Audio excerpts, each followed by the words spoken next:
Good evening. The meeting is now live and is being broadcast and recorded. Ladies and gentlemen, please welcome the Mayor of the Borough of Bracknell Forest, Councillor Janet Cochrane.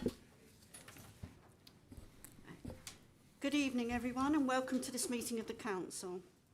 I'm waiving the requirement in the Council procedure rules requiring councillors to stand when addressing the meeting, so please remain seated. The meeting is being broadcast and recorded. If there are any technical issues, please bear with us. I now declare the meeting open. Agenda item 1, are there any apologies for absence? I've received apologies from Councillor Harrison, Councillor Allen and Councillor Mossam.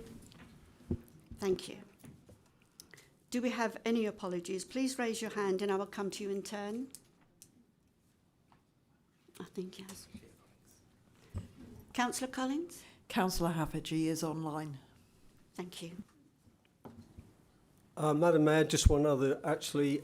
Councillor Tina Mackenzie-Boyle is also, I'm afraid, detained because her other half is ill. All right. Thank you.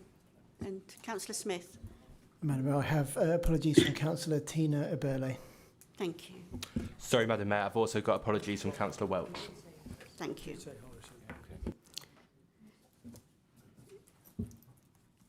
Is there anyone online? That's all there is. Right, thank you. Agenda item 2. Sorry? Sorry, Madam Mayor, we do have a couple of members online.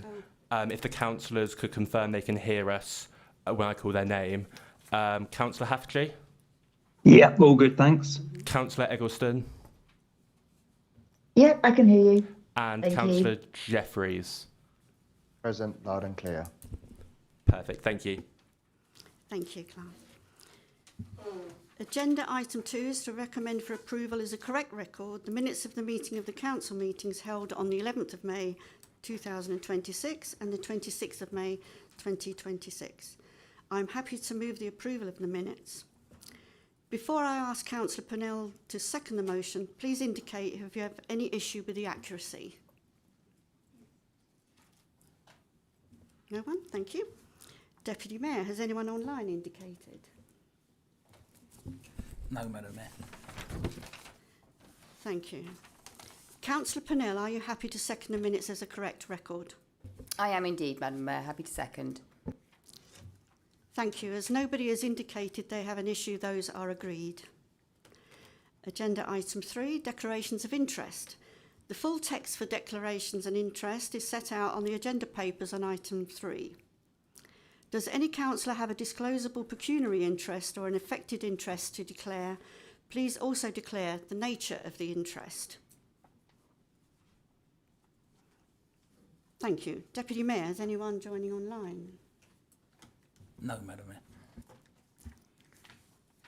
We now come to agenda item 4, which are the Mayor's announcements. Since my last announcements, I have had many engagements, so quite a busy few months.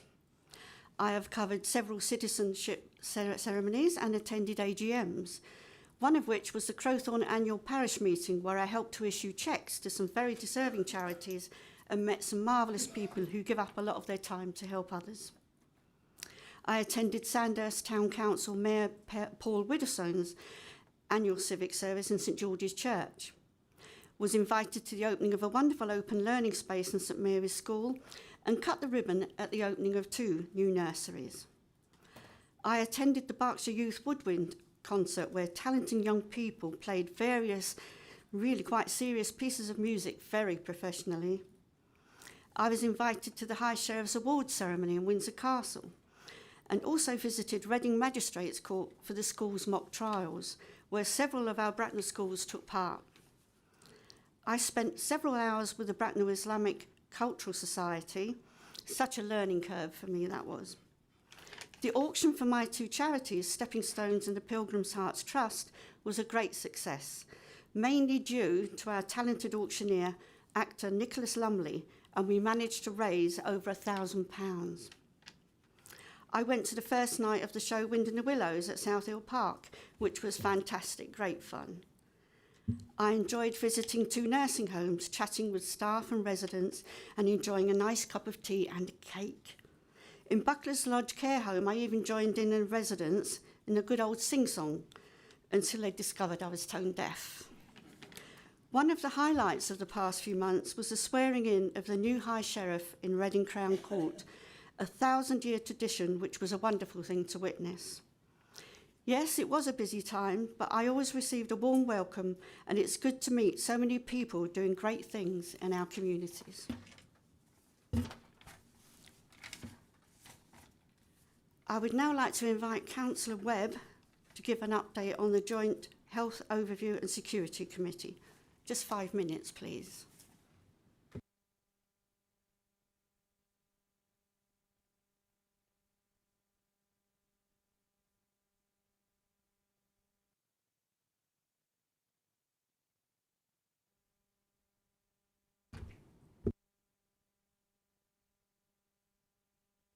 Oh, it's on.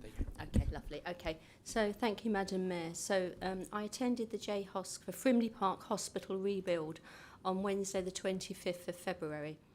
To date, there has been no decision on the new site location. From the 1st of April 2026, East Berkshire ICB became NHS Thames Valley ICB, which has 500,000 residents. The benefits of this change are better alignment and a focus on new technologies.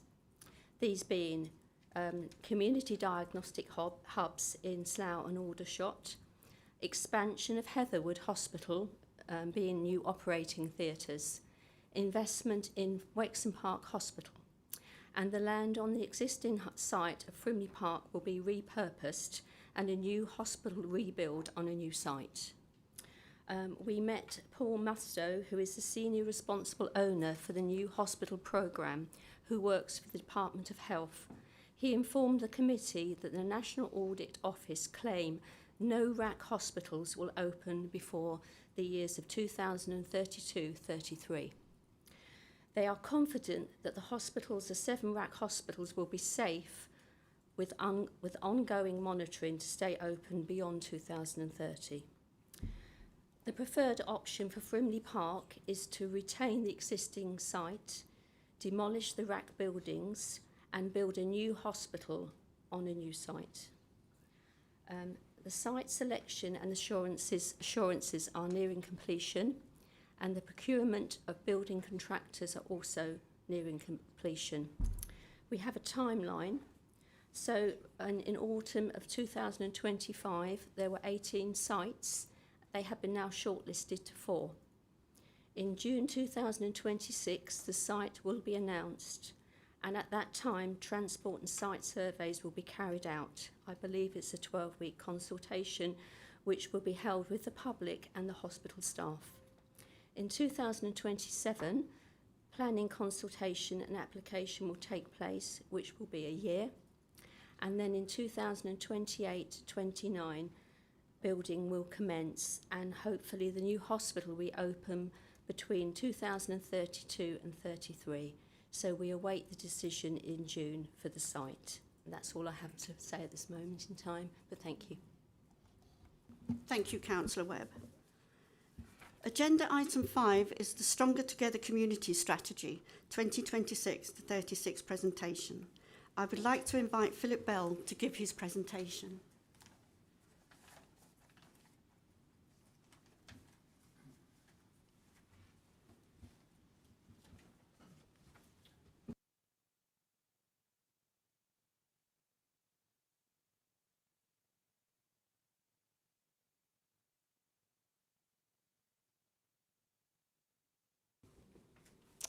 Thank you, Madam Mayor, and indeed thank you everybody for having us here this evening. My name is Philip Bell. I'm the CEO for the charity Involved Community Services, and I'm delighted to be the chair for the delivery group that supports the Stronger Together Community Strategy. And I'm joined for this presentation by Ben. Ben, I'll just leave you to make a quick introduction, if that's okay. Thank you, Phil. I'm Ben Yorkill, co-chair of the group and group director for Bracknell and Wokingham College. For my sins. Splendid, thank you so much. So we're here to present a few slides on our community's strategy. I understand that I have somebody to assist me with slide change, so I will give the nod. Thank you very much. Okay, so on to the first slide then. which shows our intention of our community strategy to very much focus on strengthening community resilience and cohesion, accepting that together we will further strengthen our community to ensure everyone belongs and is listened to, is well informed and connected. We'll have people that can join in, help each other and take pride in where they live and work. We very intentionally use the term further here because we accept that we're building on a really solid foundation. Bracknell Forest is a good place to live and to work, and we want to ensure that that's true into the future. So our strategy is divided into two themes: community actions and community cohesion. And within that, our aims are to connect and support each other to live well, to ensure that people can join in and contribute to community life, to feel safe and to get on well together, to have fair access to opportunities where everyone belongs, and to take pride and care in our community. Thank you. Next slide, please. We recognise that community cohesiveness and connectedness is really very important. We've seen nationally some examples of a divide, really. We want to get ahead of that. We want to ensure that Bracknell Forest remains a place where people feel safe, where people do feel connected, and where ultimately they can enjoy living and working. Thank you. Next slide, please. So our partnership is actually made of in excess of 20 organisations, and you can see the logos for those organisations here. Partnership is really important when it comes to this community strategy. We recognise that no one organisation can do this on their own, and that together we are stronger, hence the name Stronger Together. We want to ensure that together we are listening and really interpreting what the people of Bracknell Forest are saying and creating the conditions in which ultimately they can thrive over the coming 10 years. Thank you. Next slide, please.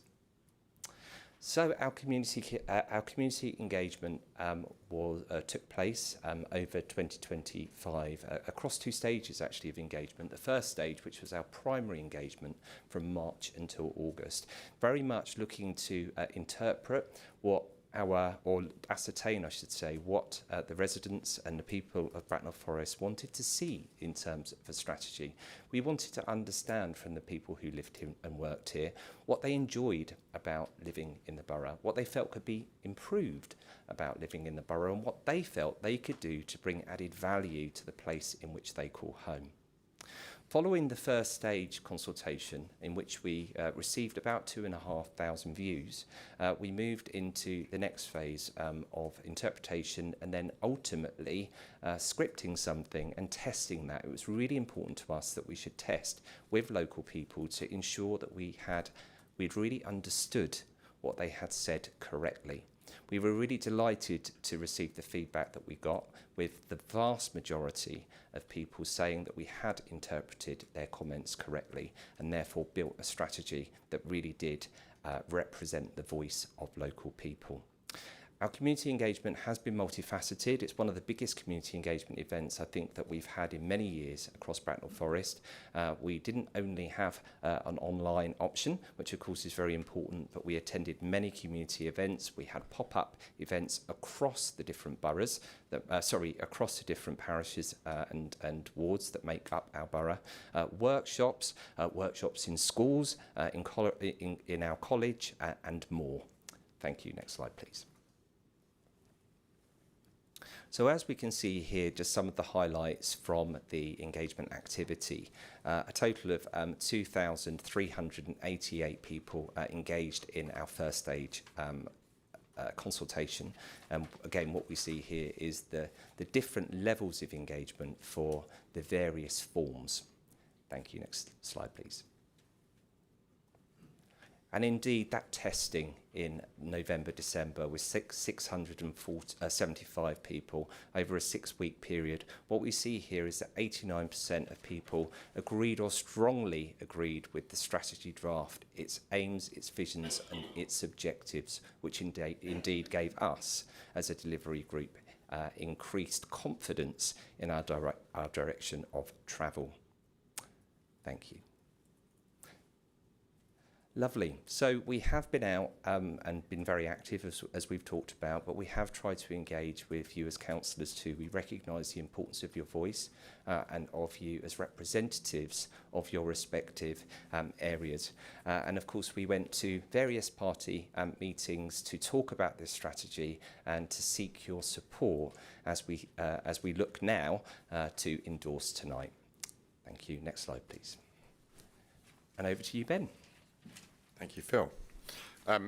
So I'll sort of take over at the what do we do with this?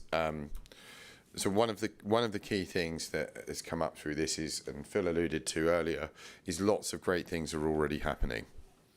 So the intent here to enable, empower communities to self-help more is already in motion. The wheels are in motion. So as we move forward with this, we're keen to capitalise on the great work that's already happening. A joining of the dots, bringing people together, providing the opportunity to participate. Ultimately, all with the same goal of taking pride and action within our community. Next slide, sorry. Outside voice. So what we've tried to do is align the objectives. So there's a group of people sitting here. Some of the organisations were represented on a previous slide. Bringing those together to enable self-help primarily.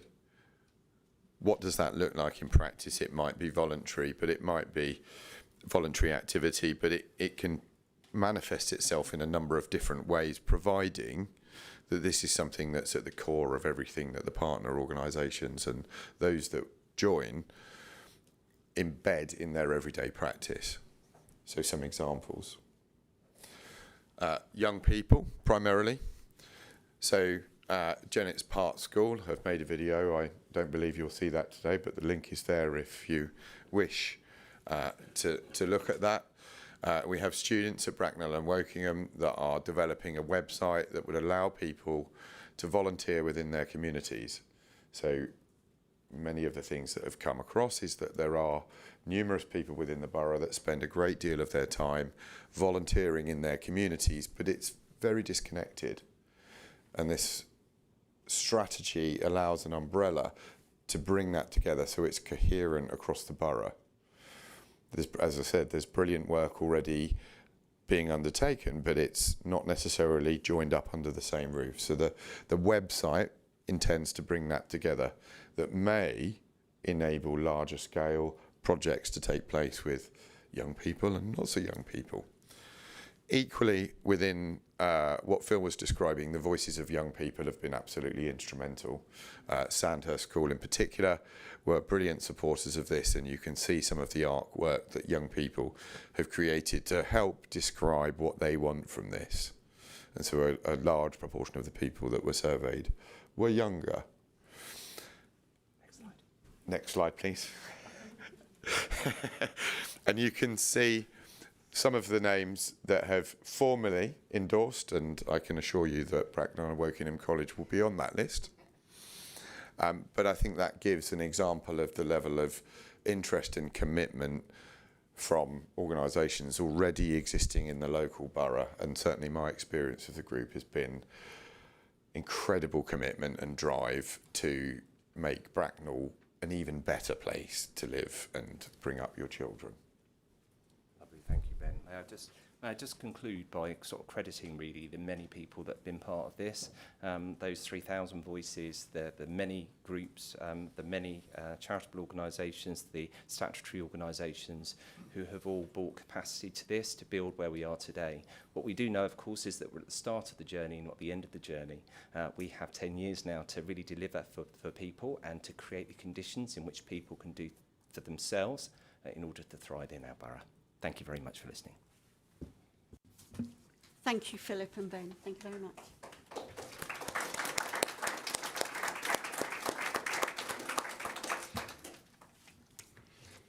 We now move to item 6 on the agenda, which is a presentation from the Police and Crime Commissioner and Thames Valley Police.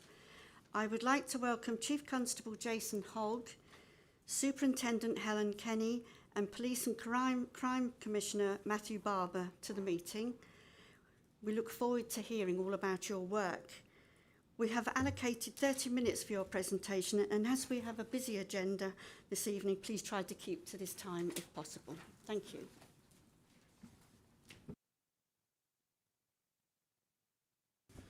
Thank you very much indeed. It's always a pleasure to be back here. As usual, I will give a very brief overview as Police and Crime Commissioner, touching on a few particular things I wanted to highlight, and then I'll hand over to the Chief Constable and the local commander to give a more detailed view of operational issues in Bracknell, which I'm sure will be of much more interest to members, but I will happily take questions with the Chief Constable towards the end. Broadly speaking, Thames Valley Police is in a very positive position. We see good outcomes in terms of continuing to reduce crime. We see our officer numbers have grown and stabilised with more than 5,000 police officers, as about 700 from where we were back around a decade ago. So a really positive position, but we want to continue to grow. Our neighbourhood teams have more than doubled since the current Chief Constable was appointed. That was a clear focus that both of us wanted to have. They are moving towards trebling. I can't quite say we've got as far as trebling them just yet, but they're well over doubling and heading towards trebling. We have some real challenges, though, as a force, reflected across the country in terms of funding from the Home Office. So the new neighbourhood officers that we are hoping to recruit in this year, an additional 53, which the Home Office were very pleased to announce, but the Home Office have only provided 40% of the funding for each of those neighbourhood officer posts. So that does create a real challenge when setting local precept, which obviously is an additional burden on your residents, balancing the books to deal with the inflationary pressures on pay and other costs, which you as a local authority will, of course, have to deal with. And that's in a backdrop where we're receiving £9 million less than we had expected from the Home Office. Nearly £100 million is being held back by the Home Office for the police reform programme. I know we might come on to talk about that a little bit later in some of the questions. The work by neighbourhoods, though, is really vital to everything we're doing. You'll see later some of the data that is available to the Chief Constable and his team in terms of monitoring the proactive patrols that are being carried out, particularly in hotspot areas, to reduce crime, as well as the crime-fighting enforcement that those officers do. Some important areas which have certainly been raised with me in the past in Bracknell and other areas. One of the things that we talked about a lot several years ago was around the performance of 101. Going back about 3 or 4 years, the average call time, and it was an average, was about 7 or 8 minutes. It was not uncommon to have those outlier cases at about 45 minutes. The average as of today is 1 minute and 35 seconds to answer a non-emergency 101 call. That is really impressive. It's been done not by pouring money into it and putting lots of additional people answering the phones. It's been done by improving our systems, by making it easier for people to report through other means, and by making sure that our control rooms are working as efficiently as possible. And great credit to the Chief Constable for doing that. Some of the other areas that my office is involved in, aside from the operational, providing the victim service. Of course, again, some challenges that we've had with victims funding. We saw a 20%, I will hold the percentage because I don't remember the exact percentage cut. We saw a cut last year, an increase in this year, but it still hasn't put it back up to the position we were 2 years ago. So we're working at a reduced budget for our commissioned victim services. Those are really important. They're not additional add-ons. They are for victims of rape, sexual assault within our communities, and the services provided through our Victims First service are incredibly important to those victims. We're working through our education strategy to provide more support, particularly to schools. All secondary schools now have dedicated schools officers. All primary schools have a dedicated contact within those policing teams. But through my office, we're looking at providing additional support for schools, particularly around the impending changes around phone-free schools, which has some real benefits in terms of reducing the risk to pupils and indeed the issues around antisocial behaviour and bullying, which can then spill over into the public realm more broadly. And early next month, we will be launching a new vehicle crime strategy alongside the force, looking at some of the work that we're doing as an office alongside operational policing and working with partners in the private sector and vehicle manufacturers. We're going to be launching that as it happens in Bracknell. A really important focus, particularly around tool theft from vehicle. Again, some really good results at the moment, vehicle crime heading in the right direction, but we need to make sure that we take those gains and have a proper systematic approach to keeping that crime low. I'll hand over now to the Chief Constable to give the more detailed response, and happy to come back and answer any questions towards the end. Thank you. Thank you, Matthew. Just give me a moment. I'll plug my laptop in, and hopefully this will work. It did on the did beforehand. Right. Good evening, everybody. Lovely to be back in Bracknell again. Doesn't seem to be working, does it?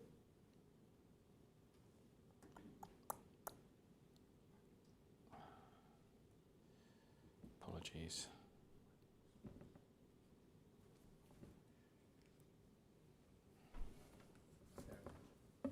Try the other side.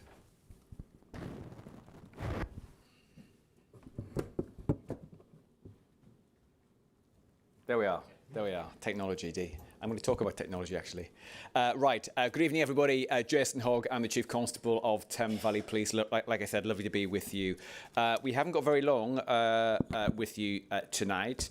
But I'm going to go through in certainly no more than 10 minutes an overview of Thames Valley Police, the police force that looks after you here in Bracknell. Then I'll hand over to Helen Kenny from the local command unit here in Bracknell to talk specifically about crime trends and what we've been doing locally to keep our communities safe.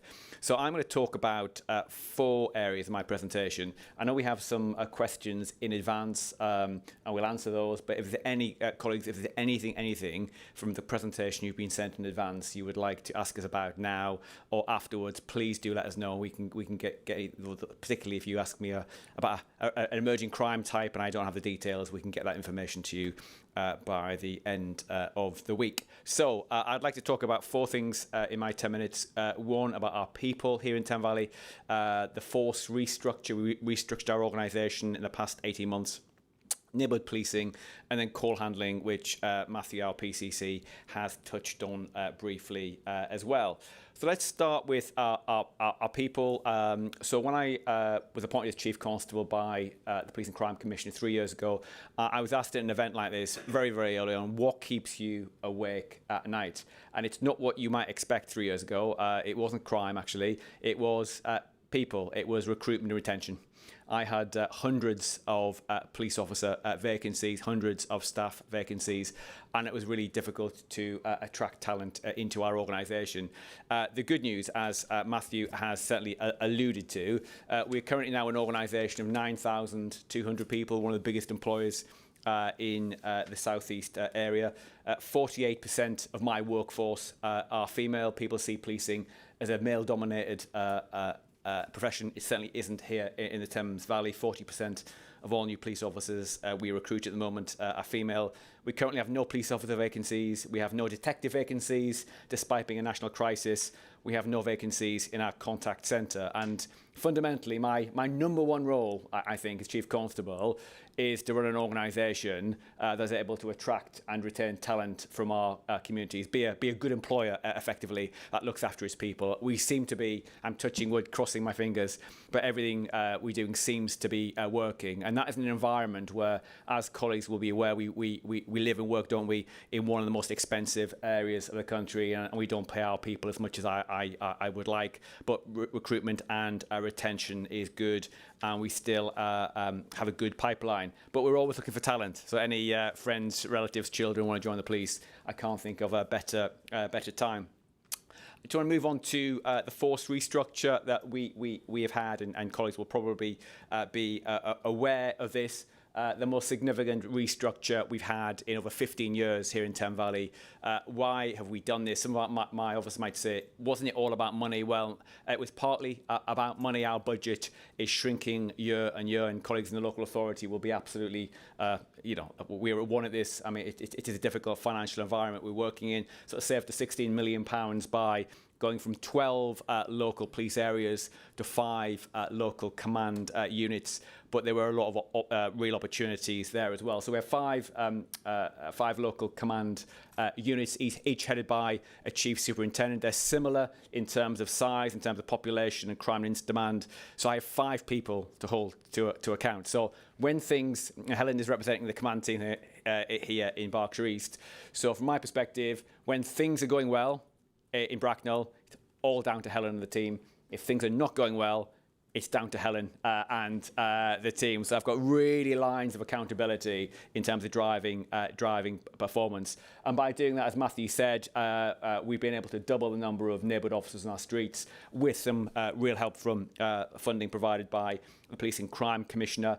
We've put more sergeants, supervisors on our response teams. Why is that important? 37% of our organisation have less than 5 years service. In 2016, it was about 12%. So we've got a really, really young and inexperienced workforce. So more supervisors there. I've been able to put more detectives in our domestic abuse units and our child abuse units as well. And we've been able to double the number of schools officers. And for the first time, I've dedicated mental health officers working with a local authority as well. Now, during times of change, anybody who's done like management consultancy or read some leadership books, performance goes down during times of a significant change. And I'm pleased to report the opposite has happened. We focused on the key areas that make a difference to the public. So we are answering the phone quicker than ever before. Performance is increased. We are getting to the scenes of crime quicker, through our response times are getting better.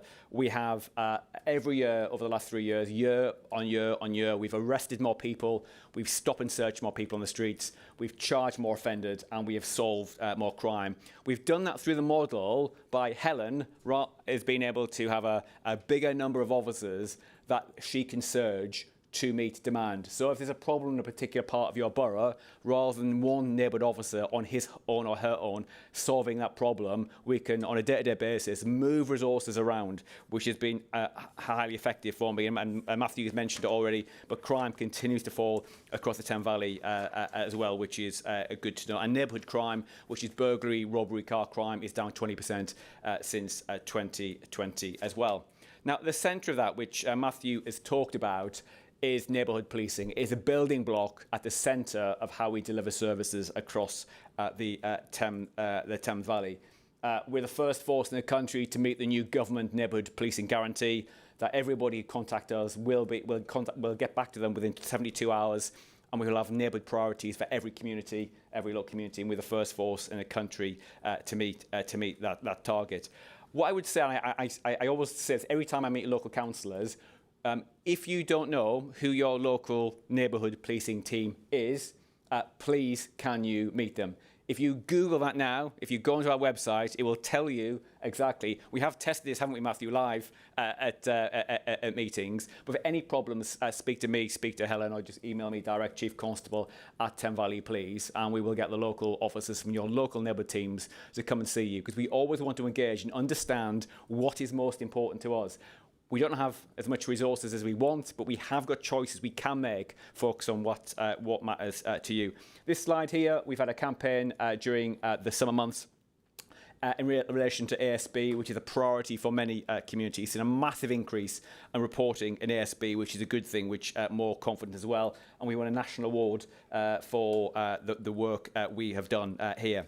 Also, what we've done through our neighbourhood work is a new neighbourhood policing app. So in effect, we know where all our neighbourhood officers are, what they are all doing, and we've mapped crime hotspots across the whole of the 3 counties of the Thames Valley. And effectively, the reason why policing remains winnable, despite the fact that our resources are reducing year on year, only a relatively small number of people commit crime. and in a very small number of areas. So what our hotspots do, we focus our neighbourhood officers patrolling at times when crime is going to happen, focus on key individuals. And if one of Helen's officers is free at any one time, they'll log into the app and the app will tell them where to go. At this time, where to go, who are you looking for, pictures of criminals on their mobile phones. And we had 40% increase in our hotspots this year than last year, and we've arrested 1,300 people in hotspot locations. That is why crime is falling across the Thames Valley. So yeah, a lot of work being done on neighbourhood policing. I'll cover contact management, running out of time. Matthew's touched on this already, but I promised Matthew when I was appointed, I thought I could get call handling times of 101 down to below 3 minutes. It's exceeded target significantly, and as Matthew said, we have done that not by extra people, but to investment in technology. And certainly the future of our organisation, we have no more money, we have no more people, we have to think innovatively and work differently with the private sector to how we can deliver services. So we're the first force in the world, and we know that because we work with a big American tech company on this to develop our victims portal. You'll be surprised the number of people who ring 101 and just because in the past they've lost a bit of paper who tells them who the officer in the case is investigating their crime. So they're waiting in the queue there. So effectively what the victim portal does, if you're a victim of crime, it sets up an app. Any updates on the crime automatically go to the victim without having to ring 101. That has led to a significant reduction in our 101 call handling time with less people ringing. But also, you may have seen the press in December, we went live, first police force in the country to go live with an AI, agentic AI app as well. And there was on live on Chris Moyles on Radio X tried to break Bobby, our app, and so did Chris Evans on BBC Radio 2 as well. They failed, and Bobby did great. And currently, of the people who use the app, 76% of people who contact the police using Bobby get their matter dealt with there and then. And it's not like a normal banking app, which sends you back to the beginning and doesn't answer your question. Do please give it a go. But so that has led to a significant reduction, which is why our call handling times are so good. So 1 minute 35 there. Most days it's about 45 seconds. From 7.5 minutes, which it was 2 years ago. I think we can maintain that as well. So I'll pause there really for Helen to come up. But I suppose what I want to leave you with, working in the public sector is not easy at the moment. There are a number of challenges, finance, and probably the scrutiny that policing and my officers are under as well. But in this environment, we continue to get better year after year. We have some amazingly talented men and women who work for Thames Valley Police in your communities, in our neighbourhood teams. Please, can you get to know them? If you're not happy, if you have any real concerns, please reach out to your neighbourhood teams. And the message I want to leave with you is we are absolutely on your side, and we'll do everything we can to work tirelessly to keep our streets safe and fight crime and serve victims. So thank you. Helen. Thank you. Do you want me to get on your slides to make it easier? Please.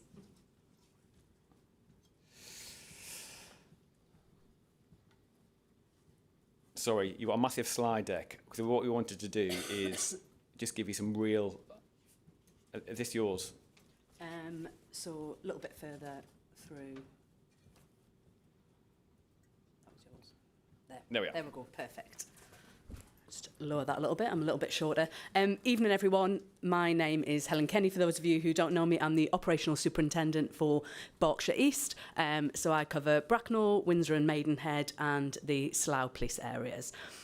So we've just created a few slides to just talk through some local crime figures for Bracknell, and then just talk through a few local initiatives and things that we thought you might find quite interesting that we're currently running from the local teams.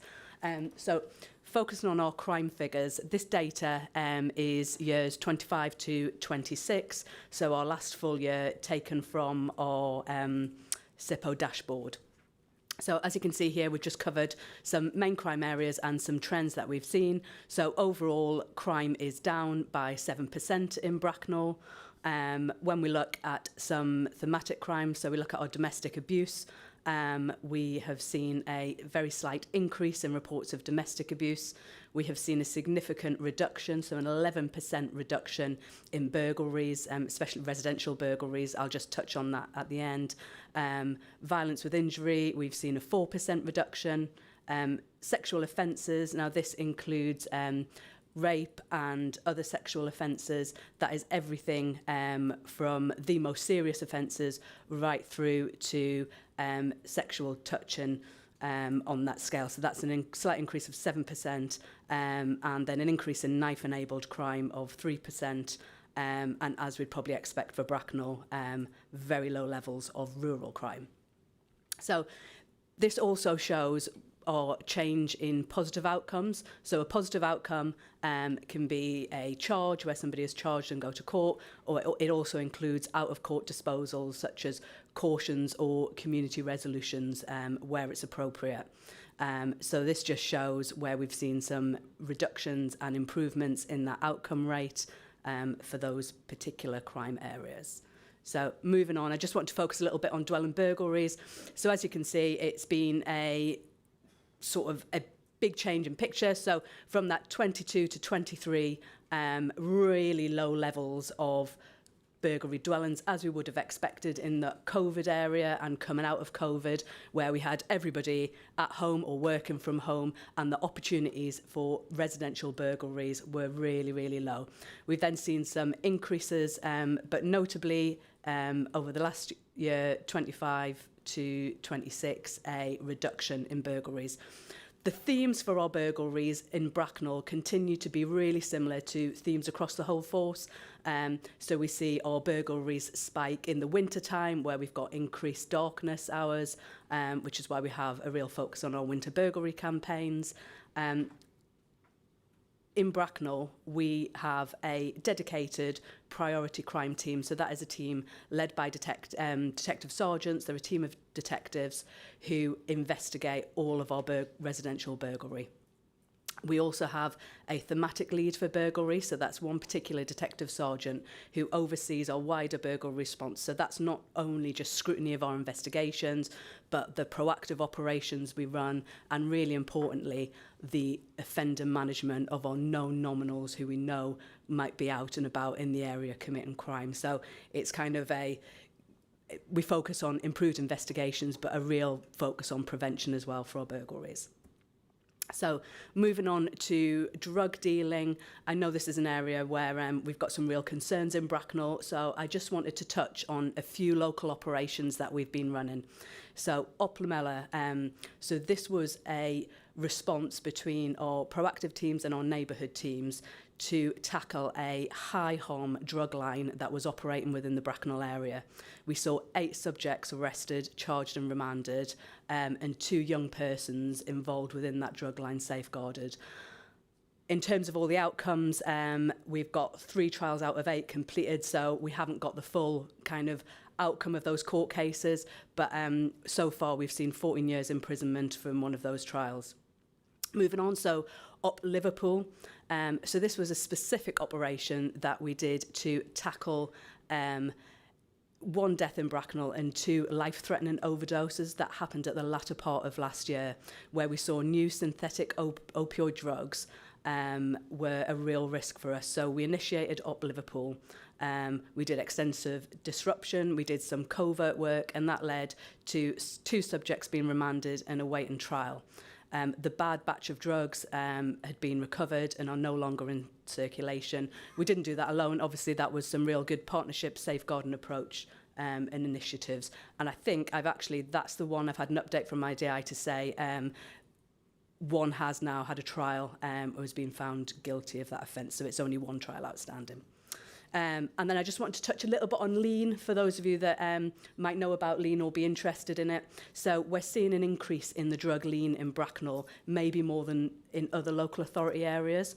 So lean is a mix of prescription medication, which gives a real similar reaction to controlled drugs. So a harm reduction work closely with partners and our proactive team have been leading some enforcement work in relation to that. And we did have a very recent stop and search where component parts worth up to £10,000 of lean were recovered, and that subject was charged and remanded. So just to touch on knife-enabled crime a little bit. So as we saw on the previous slide, we've had 31 reported knife crime. We've had 7 positive outcomes for that, which is an outcome rate of 22.6%. Recently, some of the local initiatives we've been running, we ran a Positive Choices initiative, which was a 2-day partnership event in conjunction with Bracknell Forest Council. We had inputs from South Central Ambulance, we had Fire there, we had the Story Group, our harm reduction unit, and we did things like virtual reality headsets with children. We did some online safeguarding, safety advice, and there was a water safety campaign as well. That reached approximately 200 students. That was a trial. We've done it in other areas. We've previously run that in Wokingham. So it's the first time we've done it in Bracknell. It was really successful. We've had some really good feedback. So we're looking to develop that and run it in further high schools in the coming year. Also, we've got Opceptor, which is an operation that we run regularly where we have knife amnesty bills, and we do things like proactive work with schools and colleges where we use knife archers and such like, and then do increased patrols on intelligence-led.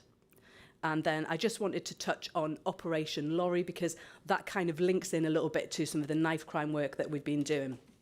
So as I mentioned, our harm reduction unit, which were a unit that we created with our force restructure, and they really focus on high harm, vulnerable victims, but also those high harm perpetrators as well.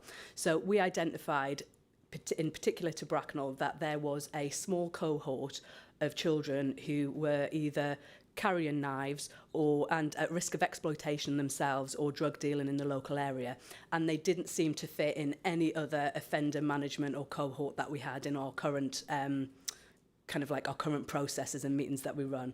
So we identified this small group. Our harm reduction unit took on not just a problem-solving approach with partners and a safeguarding approach, but also they identified that we had a large volume of offences where we had youth perpetrators which would have otherwise been filed after a proportionate investigation. So we looked at all those investigations, we reopened them all, give dedicated investigators from the harm reduction unit, and from that we were able to do more meaningful disruptions. We were able to identify some young vulnerable children that were on the real cusp of more serious criminality. That operation was really successful in Bracknell to the extent we've now rolled it out in Slough. So it's an ongoing initiative with a real good success story around managing a really tricky young cohort of young persons who are really quite vulnerable. I just want to touch very quickly on retail theft and op purchase, which is our force-wide operation to tackle shoplifting. So overall in Bracknell, we've had some really positive results in terms of our shoplifting. So our shoplifting offences have actually decreased by 35% since we've started Operation Purchase. We've also had positive outcomes, so that's an increase in detections of 23%. We've used really new tactics like the live facial recognition vans. So in Bracknell town centre, it was one of the first locations to test out that new technology. We've also looked, as well as just focusing on investigations, we're really trying to focus on those areas that are targeted the most, so those shops that have the repeat offences. And then we've created Op Lantern, which is in support of Op Purchase, but it's a little bit more proactive. So we will base our uniformed and non-uniformed teams within security at certain locations within the lexicon to try and tackle some ongoing problems that they have as well. So overall, our Op Purchase is creating, I guess, better working relationships with our businesses and our partner agencies, increasing the amount of visible patrols and active business engagements in the local area. We've got a designated team now, which has a sergeant and 8 officers purely dedicated to local shoplifting investigations and reductions as well. And then moving on just to a few other headlines. So focusing on ASB, and I know we've had some submitted questions on ASB, so we might have the chance to go into it in a bit more detail shortly. But we've secured over 10 closure orders focusing on ASB, drug use and vulnerability in the Bracknell area. We've done an extensive bit of work at the Meadows in Camberley. So we had an ongoing problem in relation to car cruisers and car meets and the antisocial behaviour that comes out of that. So we worked in partnership with the retailers, the security and other forces. So we're obviously on the border of Hampshire and Surrey to do a joined up approach to reduce the number of car cruisers. We've had a significant reduction. So we've had a 63% reduction in ASB related incidents between July 25 and January 26 as a result of that partnership approach to the Meadows. We also are running Op Tribal, which is a regular operation with our colleagues in immigration, and that focuses on delivery drivers and immigration offences. And then just touching on our harm reduction unit at Bracknell, as I've already said, in relation to a lot of the work they do around vulnerability and exploitation, they also process Clare's Law applications. So they processed 178 Clare's Law applications, supported 13 DVPOs, that's domestic violence protection orders, and developed the AI tool to streamline some of our processes. That is it from a local snapshot. I think we're going to go to questions now. Thank you, Superintendent. Thank you. Right, councillors were asked to submit questions beforehand, and I understand you've had sight of these. 30 minutes have been allocated for these questions, and there will not be an opportunity for councillors to ask a supplementary question or any additional questions. So the first one I will call on Councillor Smith, please. Thank you, Madam Mayor. Government is removing the role of police and crime commissioners. Prior to PCCs, Bracknell Forest had an electoral representative on the police authority. What are the proposals for democratic oversight of TVP once the PCC role is abolished? Thank you. I'm conscious we've only got half an hour. I could do you half an hour quite easily on that one in itself. The short answer is we don't know for sure. We're promised some draft legislation later in the summer. If you take the white paper as it stands, it would suggest you'll end up with a hybrid between the police authority and a police and crime commissioner. You'll have a policing and crime board, which will be made up of local authority leaders within the Thames Valley Police area. So that will be 9 upper-tier local authority leaders, plus some independent experts unspecified by the white paper. They will be the legal entity that carries out the legal functions that I do. So holding the Chief Constable to account, setting the precept, those sorts of functions. They will then appoint someone to do my role as police and crime lead on a day-to-day basis. So having those meetings with the Chief Constable, challenging the force, dealing with the finances, that will be done by someone who is appointed rather than elected. People can take a view in a democracy whether that's a good thing or not. Thank you. Councillor Forster, please.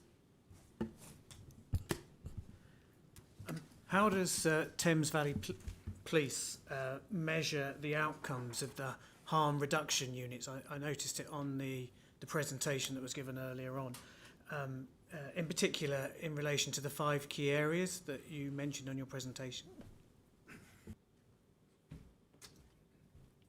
Thank you, and thank you for the reminder. I did mention each of our 5 local command units has a harm reduction unit. Interestingly, as part of the police reform, which Matthew's talking about, the Home Office visited us around the new LCU model we have, whether that could be a blueprint for the national police reform nationally because of the good performance that we've had. But in effect, what the harm reduction unit does, it focuses on the most vulnerable people in our communities and the highest risk offenders, doing both at the same time, predominantly focused on domestic abuse, sexual offending, child sexual abuse, and offences involving children. I could speak all evening for 30 minutes on the harm reduction units. Let me talk about sexual offences. Is probably the most prominent one in terms of volume. Probably we have a 3-pronged approach to tackling sex offences across TVP. The first is what we do is when somebody is arrested for a sexual offence repeatedly, and we haven't got enough evidence, usually because somebody won't give us a statement, we can't go to court. We effectively look at other proactive opportunities we can disrupt them. So it could be, we know they go to a pub, so we'll get a traffic car to be on there, and we'll get them for drink driving and disqualified driving rather than the sexual offences. That'd been highly successful at getting sexual risk prevention orders against offenders who we know criminals, but we haven't got the evidence to take them to criminal court. We have a similar approach to precursor offending, so the flashing type cases, like really low-level sexual offences, but dedicated analysts to map those out. So rather than dealing with them on their own, and then probably most importantly, you might have heard Project Vigilance. We've won a national policing award, international policing award for this. Part 2 of the Angelini inquiry into the murder of Sarah Everard by Wayne Cousins in the Metropolitan Police area. Part 2 was published before Christmas and praised the leadership of Thames Valley Police with Project Vigilant and recommended the rollout. What that effectively is, on our public spaces, nighttime economy, we have plainclothes officers who are ineffective, looking for behaviours of individuals who are effectively following women or behaving in a way. So that's what we're doing around sexual offences, but every one of those 5 areas, we have a dedicated team on this. And like I've said, focus on those key individuals who we're concerned about, who are actively managed rather than individual police officers dealing with individual crimes. And they work very, very closely with the local authority on domestic abuse, child sexual abuse, and youth offending teams as well. Thank you. Councillor Gore? What is the biggest emerging threat to law and order in the Bracknell Forest area over the next 2 to 3 years, and how are you preparing for it now? Thank you. So I think Phil probably touched on it in the presentation at the very start. So Bracknell is a really good place to live, and it's a really safe place to live. So we know that in Bracknell Forest, overall crime is low. So we're the 13th lowest local authority out of those 63 unitary authorities in terms of crime. So crime is low overall in Bracknell. However, I think the emergent threats at Bracknell are pretty similar to all other places within TVP and in fact wider. So whilst we see reductions in kind of your more traditional acquisitive crime, we've touched on burglary tonight, or theft of vehicle, we recognise that threats involving harm and vulnerability and are of real concern, and especially offences that are technology based. So in terms of cybercrime, in terms of fraud and in fact exploitation, so anything where technology is used in the commission of that offence. So in terms of what we're doing about it, so in terms of TVP, we've increased our kind of digital capacity. We've got dedicated cybercrime teams, and we've got a dedicated digital investigation and intelligence team. And their role, they have dedicated officers who then support our local officers with anything to do with technology in any crime type as well. So by investing, I guess, in those specialist officers, they're really supporting our local officers in their investigation. In terms of that kind of vulnerability piece and the concerns we've got for that, well, we've already heard about our harm reduction officers, as our Chief Constable's already explained, who focus on our vulnerable victims and our high harm perpetrators. But I think for me personally, one of our biggest assets in Bracknell in terms of tackling the risk of crime is actually the strength in our partnership working, which we've always had really, really strong partnership working in Bracknell. And I think that's the key for us moving forward. So if you look at that exploitation, a really good example of that is MACE, which is our missing and child exploitation group. So it's a partnership group where we focus on really good information and intelligence sharing, but look not just at safeguarding, but pursue and disruption elements of all those perpetrators as well. So I think that's a really good example of where our partnership is strong, because in terms of tackling it, I think that's probably still our biggest strength in Bracknell. Thank you. Councillor Templeton, please. Yeah, thank you. You mentioned in your presentation about antisocial behaviour, and in a recent survey of Great Hollands and Gents Park, the residents there listed antisocial behaviour as one of their main concerns. So what type of ASB are the greatest issue in the borough, and how is this being dealt with, please? Thank you. So ASB continues to be a concern and a priority, I think, right across Bracknell.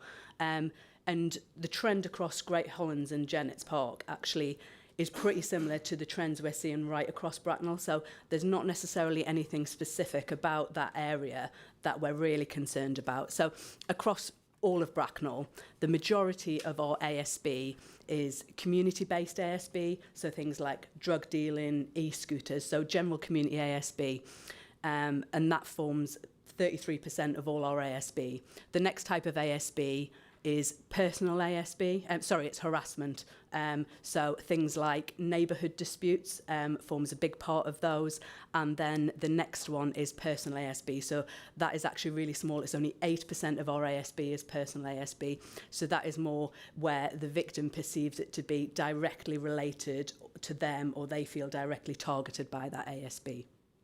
So force-wide in March, we delivered our ASB action plan just to make sure that right across the force we had a consistent and structured approach. Locally, we've got a chief inspector who's responsible for the neighbourhood teams who oversees our local ASB approach. We've got good partnership structures, so we have monthly meetings with police and partners. We've got a really good ASB toolkit, and that provides really good details around not just who our repeat victims are, but also who our repeat perpetrators are, and also focus on the geographical areas where we have the highest harm and demand. Our ASB approach, like a lot of other things, is risk-based, so it's not just about volume of calls, it's about the risk that sits within that ASB, and then with partners we'd have a bespoke approach. For Great Hollands in particular, we see the drug dealing and the e-scooters that continue to be the main cause of community issues. To give you an idea of how we're tackling some of our ASB, so as well as your obvious, I would say, high visibility patrols in the hotspot areas, we do targeted e-scooter operations, we use specific powers such as community protection warnings with partners, we use closure orders of premises, criminal behaviour orders. In terms of that e-scooter piece that we're doing, we prioritise according to risk. So for the Great Hollands area, we've been focusing some of our local operations on some of those e-bike and e-scooter users who we might see who are maybe using face coverings and might be responsible for some of the drug dealing. So we're going to target those over somebody who's safely driving one commuting to work, for example. So it is still risk-based. And in terms of wider LCU results for last year, so we saw 247 e-scooters and e-bikes seized, 62 e-scooter engagements and 122 dedicated e-scooter and e-bike patrols. So in summary, Great Hollands, very similar to all of Bracknell, but dedicated e-scooter and drugs operations. Thank you. Thank you. Councillor Bidwell, please. Thank you, Madam Member. I understand that retail crime reduction was a priority for this PCC. What interventions have you made, and how well would you say they have helped to reduce the impact of theft and shoplifting on retailers, not only in the town centre, which you touched on in the presentation, but borough-wide? Thank you.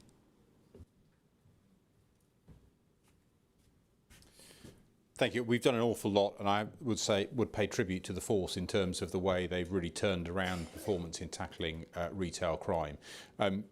We all want to see reductions in this. I think actually I was very careful not to promise reductions when we launched the retail crime strategy, because the key issue around retail crime, first off, was building confidence for retailers to report. And we knew that retail crime was significantly underreported. One of the first things we did was to introduce the DISC app, which any retailer can get. It makes it really easy for them to report their crime. It also allows intelligence sharing, not just with the police, but with other neighbouring businesses. That's now been upgraded so they can provide their statement through the app as well, saving police time, saving victims time, and making sure that the police can get after the offenders. We've also now managed to integrate another system known as Aurora, which is used by a number of significant retailers, particularly some of those big businesses here in Bracknell. So those companies that already have their own systems are able to effectively report directly from their own company system. So increasing confidence in reporting was one significant area. You've heard some of the local activity that's taking place. Another area that I would want to focus on briefly, though, if I can, is what we're doing in the wider criminal justice system. I mean, I do have some significant concerns about the impacts of the sentencing Act and some of the changes that are coming through the Crime and Policing Bill in relation to retail crime. But that aside, there is still a challenge with the Crown Prosecution Service imposing criminal behaviour orders. The judiciary, when I speak to them, are keen for the police to apply for criminal behaviour orders. Our CPS are not putting the resource into doing that at the moment, saying I'm challenging them on. We have a new Chief Crown Prosecutor arriving in Thames Valley, so it is something I will be taking up with her, because I think there are other tools in the wider criminal justice system that aren't just at the hands of the police that we need to fully utilise, which we're not making the most of at the moment. Thank you. Councillor Pickering? Thank you. Despite efforts with local schools, colleges, with the deposit bins you mentioned, and other important initiatives, knife crime still rose 3% in the last year. Has this risen despite the important initiatives that you've mentioned? Does the 3% reflect a trend in a particular group, for example, around schools or at home? At any specific time, there was a spike in July, I think, July 2025, or a particular area within Bracknell? And then lastly, what other initiatives can be implemented to tackle this? Thank you. So quite a few questions within that question just to touch on. So when we look at the knife crime, we look at knife-enabled crime. So that means any offence where a knife is used, where a knife is seen, or even just where a knife is mentioned in the commission of that offence. So it covers a broad spectrum of offences, from assaults where somebody is injured through to robberies where perhaps an offender might say, give me this, or I've got a knife. And a knife might not have to be seen, but just the mention of it. So that incorporates on knife-enabled crime. So that local picture of what our knife crime looks like. So we have a very small number of domestic-related incidents involving knives which occur within the family home. We have a relatively small number of business robberies, and actually that is shopliftings, where in order to shoplift, offender might say to somebody working within the shop that they have a knife, or they might even produce a knife. So they're classed as business robberies. But actually the highest number that we've had in Bracknell recently, and this touches on the increase in July, is robberies that occur within open spaces. So a little bit of our intelligence around that suggests that 80% of our victims are male, and they fall within the age bracket of 13 to 30 years. It's worthy, I just want to touch on, because when we hear about knife crime, quite rightly, it's really concerning, and we've got to put a lot of effort into kind of reducing it. But just touching on the offences that we had in that increase, we had one incident that involved an injury where somebody was stabbed in the hand. We had 5 offences where there was a very slight injury recorded, so a small cut or a bruise or even just a reddening of skin. And 16 of those offences, so the vast majority, had no injury recorded at all. So, as I said, in that July spike, we had an incident in Great Hollands, and that related to 2 gangs that were using knives and machetes in order to operate their drug dealing businesses, if you like, that was happening in the area. And that was one of the key catalysts on why we developed OpLorry. So the initiative I've talked about already, it was that increase where we were really concerned about that local youth violence that we implemented that initiative. We also held that Positive Choices knife crime event within the schools, as I've touched on already. In terms of our local strategy around dealing with knife crime, so nationally, the knife crime strategy was recently released. We've got a lead for TVP, who's Chief Superintendent, who is delivering our force-wide strategy. And then locally, we've got a Detective Chief Inspector that leads our knife crime approach. And that approach looks not just at a really good scrutiny of our investigations, so really making sure that those investigations are sitting with the right investigator and they've got the right drive to make sure that they're progressing with the, with the importance that they really need. But we also look at that intelligence picture. So we look at what we call our habitual knife crime carriers. So maybe somebody who we think may be regularly carrying a knife, albeit they're not recorded as having committed any offences. So we take an intelligence-led proactive approach. So stop and search operations, for example, in relation to targeting those. And then we also look at offender management. So we've got those repeat offenders who are committing knife crime again and again. I think it was the chief that said in one of his slides at the start, it's the same few offenders that we find committing the majority of the offences. So an offender management style approach to tackle specific offenders. Thank you. Thank you. Councillor Purnell, please. Thank you. Combating violence against women and girls is now a priority for this administration. Can you please confirm how you can assist us with this priority and what action Thames Valley Police are taking to ensure that the women and girls in this borough feel safe? How do you rate the performance of Thames Valley Police in relation to the protection of vulnerable women and children? Okay, I've talked a little bit about sexual offences already. The National Lead for Violence Against Women and Girls has said publicly no force is doing more to tackle violence against women and girls than Thames Valley Police. I'm incredibly proud of that.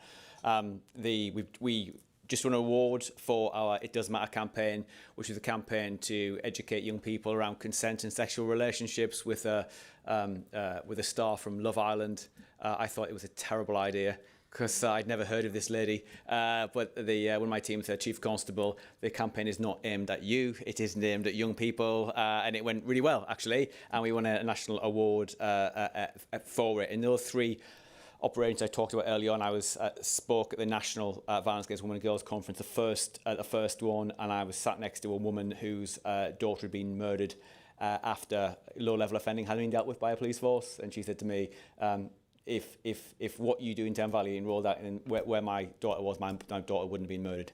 So there's a lot of work being done, building on the good practice through the National Centre for Violence and Public Protection from those 3 operations I've talked about. But shall I move on to talk about domestic abuse? Because I know it's a real priority here in the borough.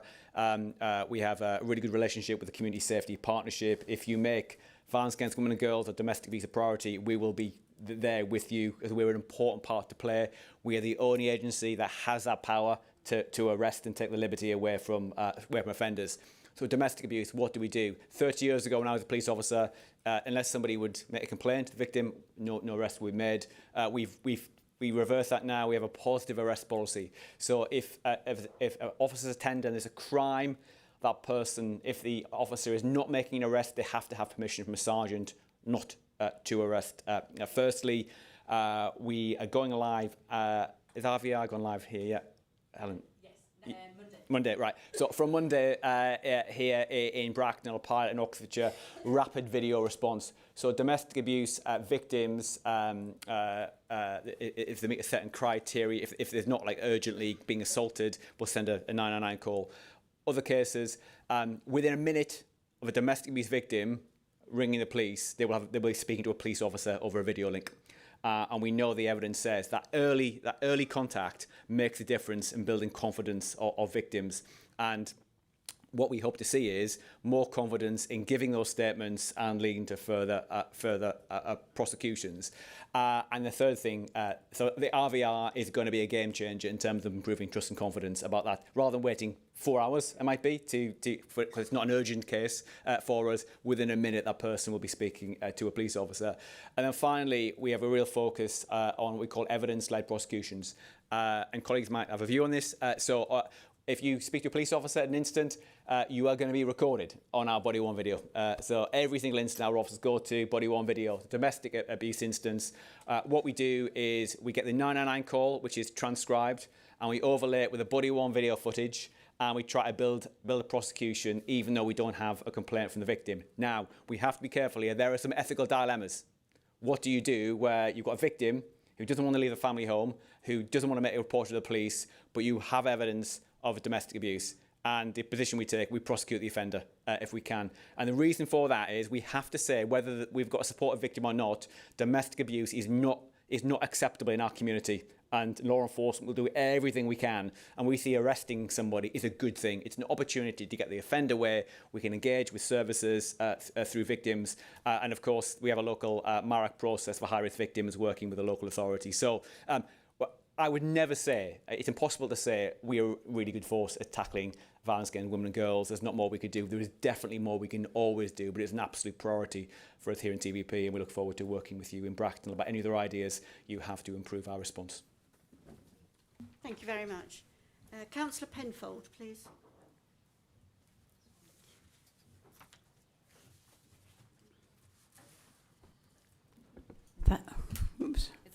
It's on now. Thank you.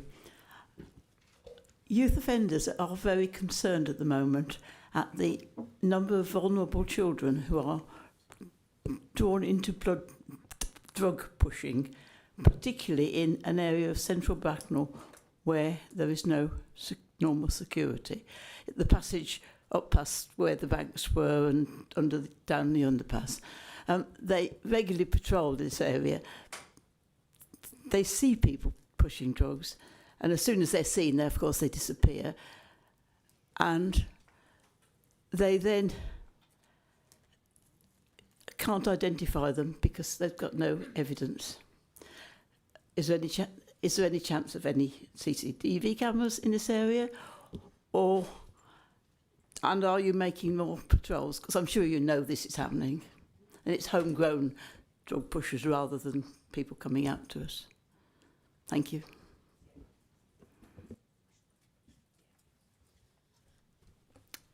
Thank you. So in relation to our drug dealing, so we know that drug dealing is overtly happening within the streets of Bracknell.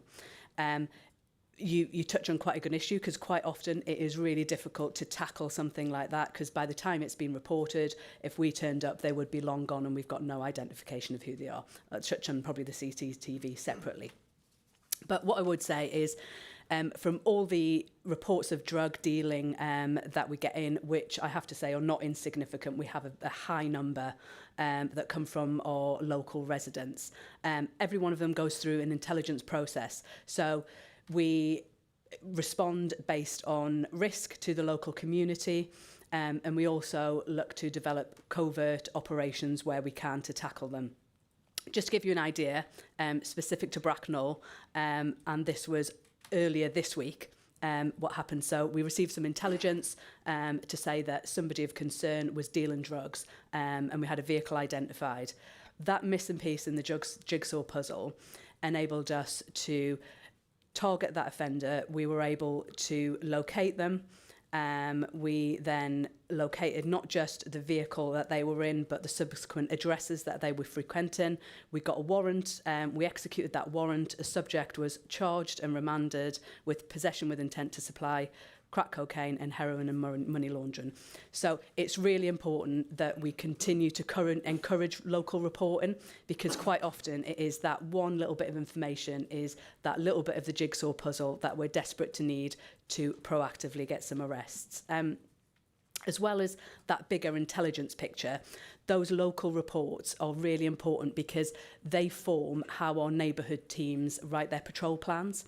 So even if a call like that where we know it's happened, we can't identify them, just the fact that there's drug dealing in a specific area where there's increased demand, our local team will patrol in that area, and that then helps to develop that intelligence picture to then hopefully execute some warrants or some of the work that I've just spoke about that happened earlier this week. In terms of CCTV, obviously the local authority doesn't have CCTV. That's not really something that I could comment on. However, the Lexicon, if you're talking about the town centre, does have some really good CCTV, and our local officers are really well engaged with the Lexicon security officers. So quite often we rely on them to help us when we're looking at not just drug dealing in the town centre, but some of that retail crime and the other ASB that happens in the town centre as well. Thank you. I think it's an area outside the lexicon, that's the problem. And just on the back of that, I'm the national lead for drugs. I've recently taken over the national chief officer lead. We arrest so many drug dealers in Thames Valley. Currently, nationally, there are 27,000 drug dealers who are currently on bail or released under investigation. The prisons are full. And then what we're finding is a real frustration of ours, looking at some of Helen's team who deal with these type of offenders. By the time these cases get to court, they're just walking free from the court because the prisons are full. So we probably need to think differently about how we tackle drug dealing. Matthew, I've been to a lot of these council meetings now, and on-street drug dealing is one theme that has been mentioning a lot. So I got briefed in operation today. We've just taken out 30 individual drug runners on a particular area. Our covert teams do a lot of work. I'm not sure we're being as effective at getting the information out about everything we do in our local communities. But I do want to think in the coming year, what do we need to do to tackle on-street drug dealing, because I do think that impacts how safe people feel in those communities when they see drug dealing happening and they don't see those individuals arrested. Thank you very much. Thank you. I would like to thank the police and the Crime Commissioner and the Thames Valley Police for their presentations. Thank you very much. Thank you.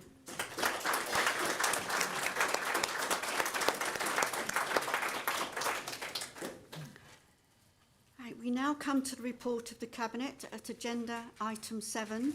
Would Councillor Purnell like to present the Cabinet report, please? Thank you. Thank you, Madam Mayor. So we've only had one Cabinet meeting since the last full council, and that was on the 17th of March. It may have been just one meeting, but it was certainly a jam-packed one. Cabinet noted the Stronger Together community strategy for 24 to 36, and this is a 10-year partnership strategy which has been co-produced with residents and over 20 partner organisations. It sets out a shared vision to build resilient, connected and cohesive communities across Bracknell Forest.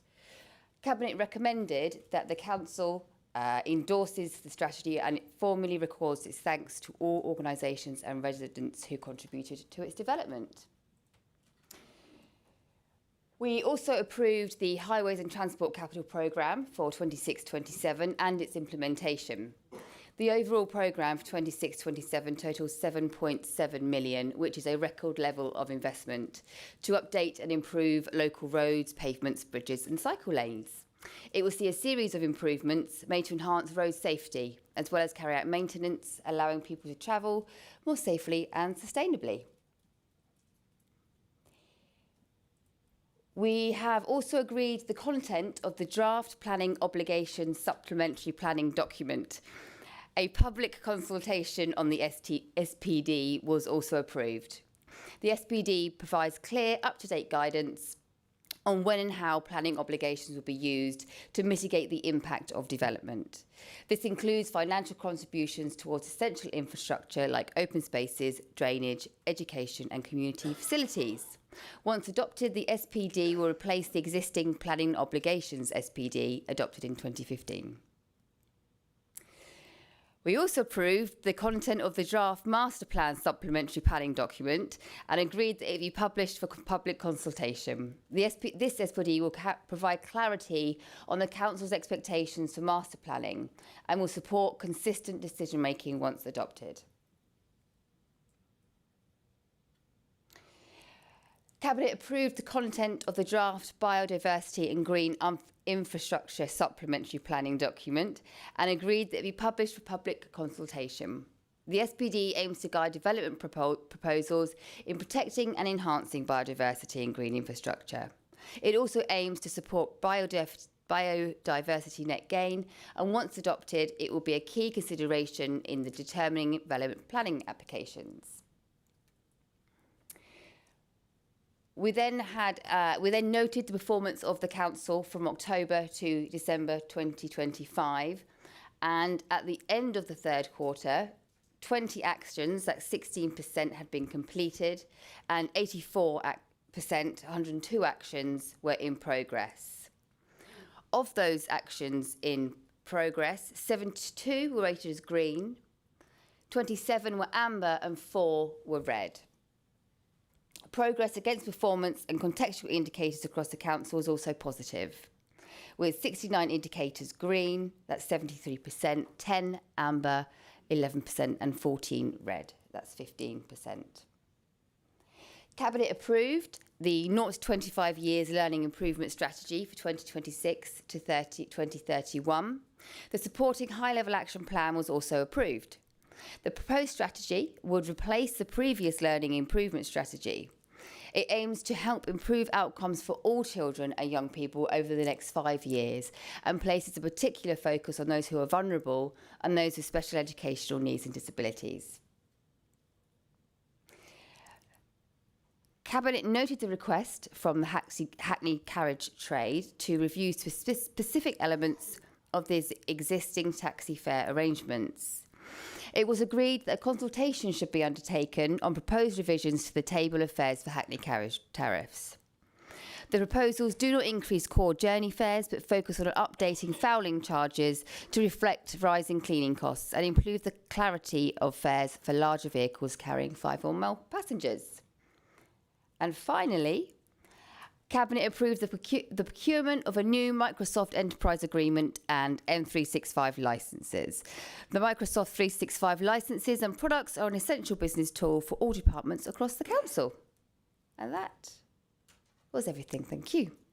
Any questions? Was that your bit?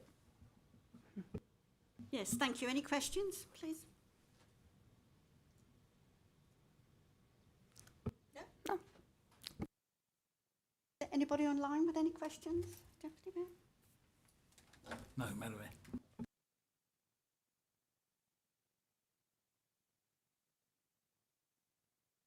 Sorry. We have one recommendation to consider this evening. The first recommendation is on page 15 of the agenda report relating to the Stronger Together Community Strategy 2026 to 2036. Councillor Purnell, before I ask you to speak to the recommendations, please can you confirm you're happy to move the recommendations? Thank you, Madam Mayor. Very happy to move the recommendations. Is that seconded? Councillor Smith, seconded. Thank you. Now we'll speak to the debate. Councillor Purnell, would you like to speak to the motion? I will do so now, thank you, Madam Mayor. Today, I'm pleased to present the Stronger Together Community Strategy, a strategy shaped not just by this council, but partners, residents and community groups, a true partnership community strategy. This strategy is about something fundamental, how people live together, how they feel about where they live and whether they feel like they belong, that they are listened to and that they can join in with community life. I want to begin by recognising something important. Bracknell Forest has a proud history of supporting community resilience and cohesion. The previous Conservative administrations recognised that importance when developing the first All of Us community cohesion strategy in 2004, followed by a second strategy covering 2008 to 2012. That work was recognised by the Institute for Community Cohesion, underlining Bracknell Forest's reputation for taking a proactive approach. This strategy does not reject that legacy, it builds on it, and it has had cross-party involvement in its development throughout. It also builds on the UK policy environment for community resilience, participation and cohesion, all shaped by national legislation, statutory duties, devolution reforms and government strategies. These were adopted and prioritised by successive governments of different political orientation. For example, New Labour's neighbourhood regeneration policy, the Conservative and coalition government's cohesion, levelling up and big society agendas, and currently Labour's government's devolution and community empowerment bill. This Stronger Together strategy recognises the context we face now. Rising pressures, greater diversity, tighter finances, and the answers do not and cannot sit with the council alone. They sit with all of us, working together, making the best use of skills, experience and resources across all those residents and organisations in the borough. This is why this is a partnership strategy. More than 20 organisations have been developing it.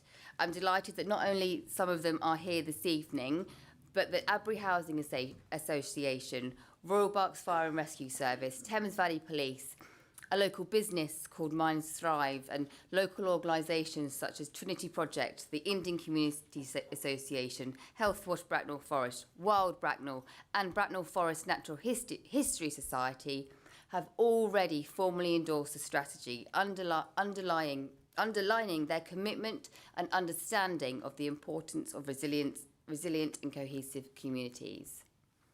Other partners are actively working through the endorsement now, and I want to give my thanks to all partners for their time, expertise and belief that cohesion and resilience really matter. I also want to thank the residents of Bracknell Forest who gave their time, ideas and their challenge across one of the largest co-production exercises this borough has ever seen. It could even be the largest. Over 2,300 contributions came through events, pop-ups, workshops and meetings, and a further 675 people took part in the public consultation with very strong levels of agreement that the vision and aims reflect what people told us earlier. I want to thank the borough's young people whose voices are sometimes underrepresented in strategic decisions. That includes the students at Sandhurst School and Jennets Park Primary School who took part in workshops and shared what belonging and community means to them. And the students at Bracknell and Wokingham College whose art and media work has brought this strategy to life in ways that words alone cannot. This matters because it underlines an important point. Residents are already on board with this journey. They are not waiting to be convinced that building strong communities is a good idea and worthwhile.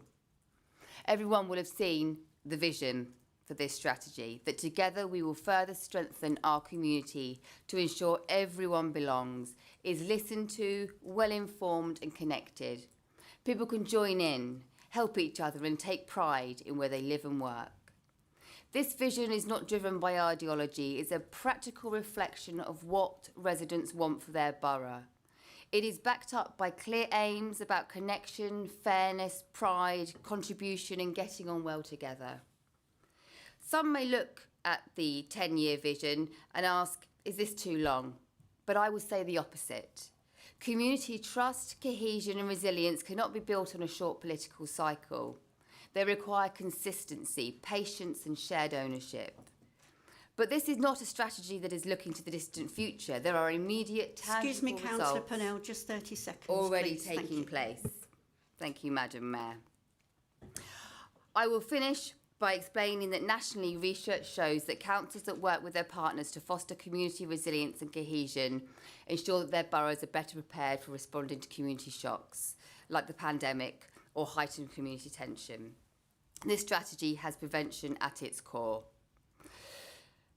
Its vision, aims and objectives can be supported by all parties. They sit above politics.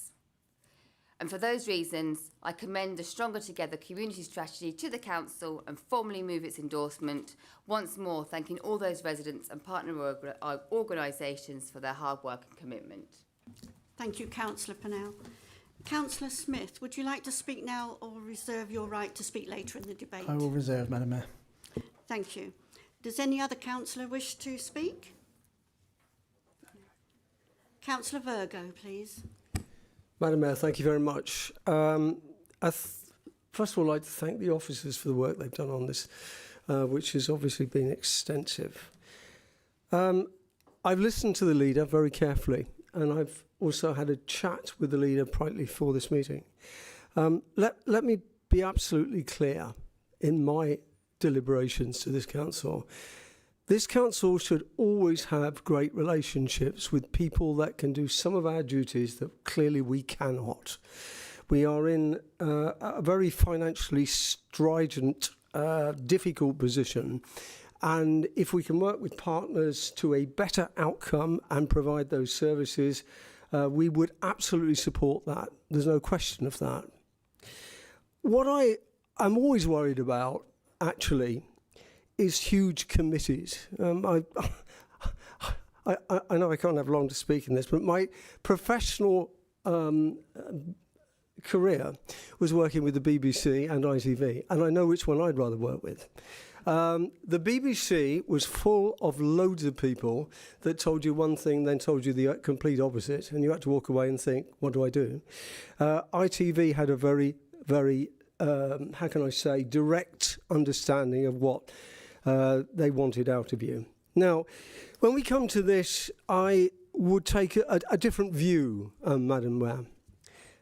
My view would be to let go on some of the problems that officers have, because there's so many restrictions, so many problems on health and safety, and that is one thing, if I was leader, I would look to and try and install. I would want officers to be free to make those decisions and not restrained by all kinds of regulations, which is a form of fog of bureaucracy. So the emphasis would be to improve them. The relationship at the moment with the parish councils, if I was being polite, I'd say aren't good. If I was being real, I'd say some of them are dire. Right. And that's partly because when we come to major developments, we should work with those partners. So I hear the leader. I'm with the leader, actually, to be honest. But I think we need to see that in action. Rather than a strategy, I'd like that to happen now, Madam Mayor. I'd like every officer to be able to do something and solve it and be a bit more entrepreneurial, a bit more commercial, if you like. And that's what I would install if I was given the task of being leader of this council. I am always frightened of strategies because people fall back on them. And what I think is that we have to solve the problem. And I can't say any more. I mean, if I give you one example, and forgive Councillor Gilby's blushes, but if we do want money from bus services from parish councils, let's work with them much earlier. Let's talk about it, because we knew there was going to be a problem. There was a problem under the Conservatives, actually, and they were nearly cut then. So we knew that was going to happen, but we can't just have a strategy to say that this is going to happen. You've got to work with people, and you've got to get them on your side and convince them that they could help in financial help. So I'm afraid, as much as I want to support the overall theme of this, I can't support strategies that really are a lot of words, but I want to see action. And I'm in a dilemma. So there are two parts of this, I think, Madam Mayor. The first is the strategy. The second is about development of engagement and so on. The second part I could certainly vote for. The first part I can't support. Thank you very much. Thank you, Councillor Virgo. Is there anybody else who wishes to speak? Deputy Mayor, is there anybody online? No, Madam Mayor. Councillor Smith, would you now like to speak? Thank you, Madam Mayor. I will now. Thank you. I'm very pleased to second this motion today. This community strategy is not simply a council strategy, but one which has been co-produced with a wide array of community partners. The strategy development involved extensive engagement with residents, with over 3,000 individuals participating in the consultation. That is a significant cross-section of the borough, with substantial efforts made to ensure this included a genuinely represented sample of our residents. I'm proud to note the many very positive aspects of life in Bracknell Forest highlighted by residents in their responses. We should celebrate all that is great about our borough and the communities which make it. The document before us is the product of many months of hard work from officers in collaboration with community partners who can rightly take pride in what they have produced. As a member of the cross-party working group which has supported our input to this strategy, I was very encouraged to hear this week how some of those partners have already been taking this document to other authorities they work with, showcasing Bracknell Forest as a leading example of how to foster more cohesive and inclusive communities.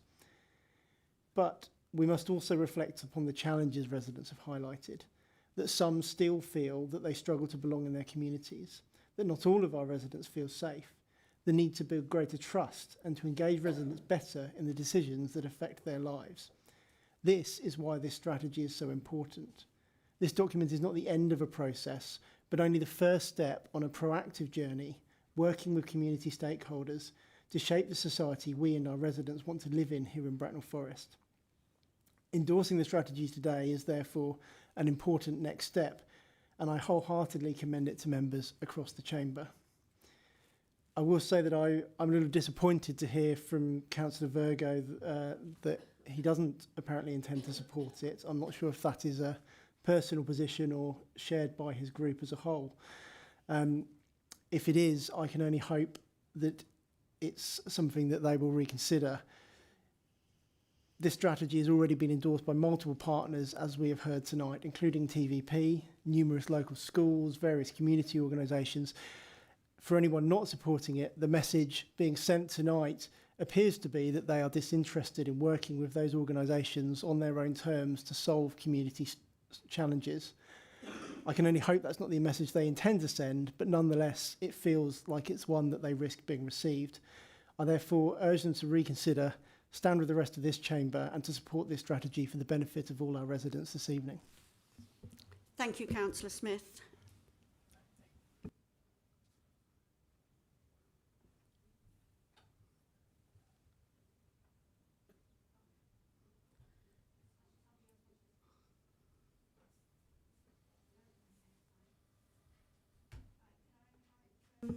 Sorry, can I invite Councillor Pennell to sum up, please? Madam Mayor, point of order. We had this situation before. It is not part of the Constitution that the seconder sums up, and questions were raised as to the engagement of the Conservative group, and therefore I believe, as happened before, that we have the right to reply. Okay, thank you. So,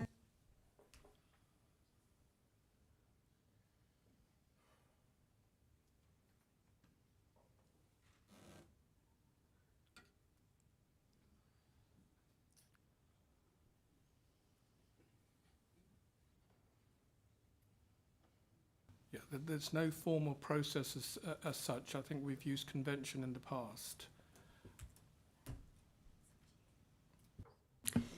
yes, so, yes. Yes, I think, right, we'll ask Councillor Pennell to sum up, please. Madam Mayor, I really must insist on this, because there was a situation before where I seconded and spoke, and then after that someone else came in to speak and it was ruled to be acceptable. So, you know, there is absolutely no consistency in this regard. And as Councillor Smith actually posed questions to the Conservative group, if the debate continues in the manner which has been said, we don't actually have the right to respond to what was said. But ultimately, it is your choice, Madam Mayor. Yes, no, I think we'll just sum up, please. Thank you. So, Madam Mayor, if I may just intervene with a further point of order, I would remind the Borough Solicitor when this occurred previously, this was discussed with the whips. I'm not here to defend the Conservative group, but I believe the position that was come to was that the seconder does not have the right to speak last and that others can speak afterwards. I also think in the interests of a democratic debate, everybody in this chamber would like to hear what the Conservative members' response is. Madam Mayor, can I follow on that? I'm getting increasingly tired that you always shut us down. Just a moment, please. Thank you. Yeah. Thank you, Councillor. I think perhaps we ought to just let just one person speak. Yeah, okay? Councillor Smith, you're right. We did have that discussion. Yes. I think your recollection is better than mine, but I'll leave it to the mayor in any event in this instance. And if the intervention is allowed, it's allowed. Yeah. So, question, please. Please go ahead with your question. Sorry. Sorry. So Madam Mayor, can you please clarify that you have actually 3 members of the Conservative group who've indicated in the context of this debate that they wish to speak? I assume if we are succinct, that is okay. I think we'll just allow just one, please, in the debate, please. To speak now? Right, thank you, Madam Mayor. Democracy is important. Can I say, first of all, I really wholeheartedly would like to thank everyone, be they residents, members of the voluntary sector and other organisations who've engaged and involved in this process. It has certainly brought to light a great range of activities and thought that can be put forward in terms of supporting Bracknell Forest as we go on our journey over the next 10 years. Councillor Virgo made the point that this was taken in 2 parts, that we would wholeheartedly endorse the second part, which is to record its thanks to all the organisations that have taken part. Philip Bell actually came and addressed the Conservative group, and we appreciated that. But I would take huge issue with Councillor Smith on this. By not supporting this strategy, we are not supporting promoting community cohesion. We're highlighting the fact in the context where there is huge amount of work to be done with parish and town councils, where there's a huge amount of work to be done to actually streamline strategies within this council, and that we have a very developed voluntary sector and organisations here that pull and work together, that it is not our view at this point in time, given the challenges that we are facing, until we better understand those, that this strategy would be the right way forward. And I say that with a heavy heart. But let's be clear that the amount of money that we are going to be able to bring to the table in this over the next few years concerns amongst our partners. I mean, we had a fantastic presentation from Thames Valley Police earlier, but even they are facing funding restrictions. That we need to understand that what needs to happen now is not some great big strategy, but a recognition of the work that has gone on, potentially and possibly actually something which this council administration has not done, which is an independence resident survey, which actually would give you the opportunity to hear not just those who came forward to participate in this, but actually what people say when they are contacted randomly. And that was one of the things around the community cohesion strategy, that by having the resident survey, we understood from that independent, random responses from people exactly how people were thinking. So we believe that this work can carry on at pace, that the organisations can work together in the spirit of this. We don't need a 10-year strategy when actually, based on the current government's performance, we're not entirely sure whether Bracknell Forest will exist in 3 to 5 years, let alone 10 years. Let us focus on the delivery now. The great thing about a democratic debate is you can support the principles behind this, but you don't actually have to support a piece of paper. And I want to see organisations here empowered to go the direction that they wish to work together to do this. You don't need a strategy, you don't need a 5-year plan, you don't need a 10-year plan to do it. You just need to, paraphrasing the Knight principle, just do it, to get on with and just do it. So we would urge that the work goes ahead. We would like to really appreciate and underline the huge amount of great work that's been going on, but we are not persuaded, based in some extent on the performance of this administration over the last 3 years, that actually that spirit of partnership is there. Maybe during the next 12 months things will change and we can continue to support this. But the sort of somewhat, I would have to say, somewhat at times paternalistic approach that this council has shown over the last few years to working will need to work strongly. And you know and I know, and everybody knows in this chamber, there's a huge amount more to be done with town and parish councils. And I think, while we're sitting here tonight, that is absolutely evidenced by the fact that the way that we chose to contact town and parish councils was to request and demand money to support bus services.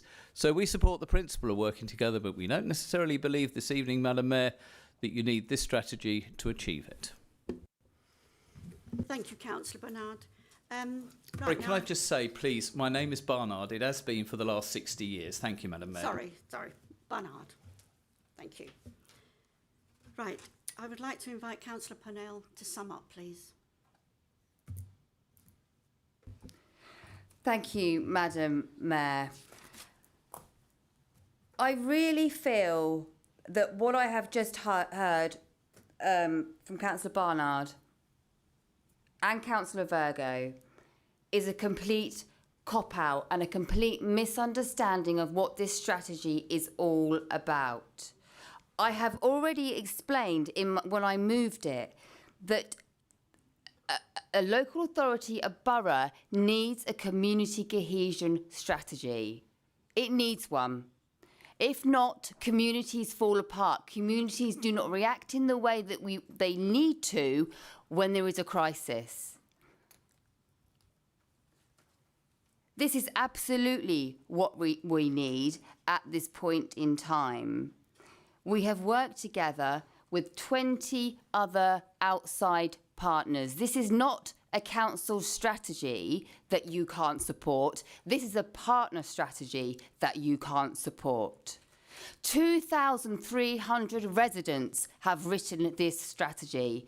It's their voices that you can't support.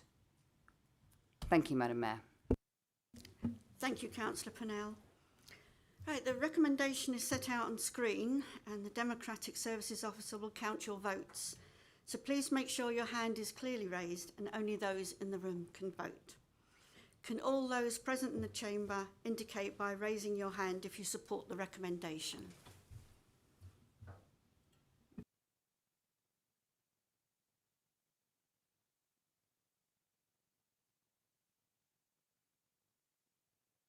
I believe that is 24 in favour. Thank you, then that is carried. Oh, sorry, any against? Sorry. I'm jumping ahead there, sorry. 1, 2, 3. And that is 6 against. Any abstentions? No? That is carried. We now come to item 8, review of political balance and committee allocations. Does any councillor have a question of Councillor Purnell?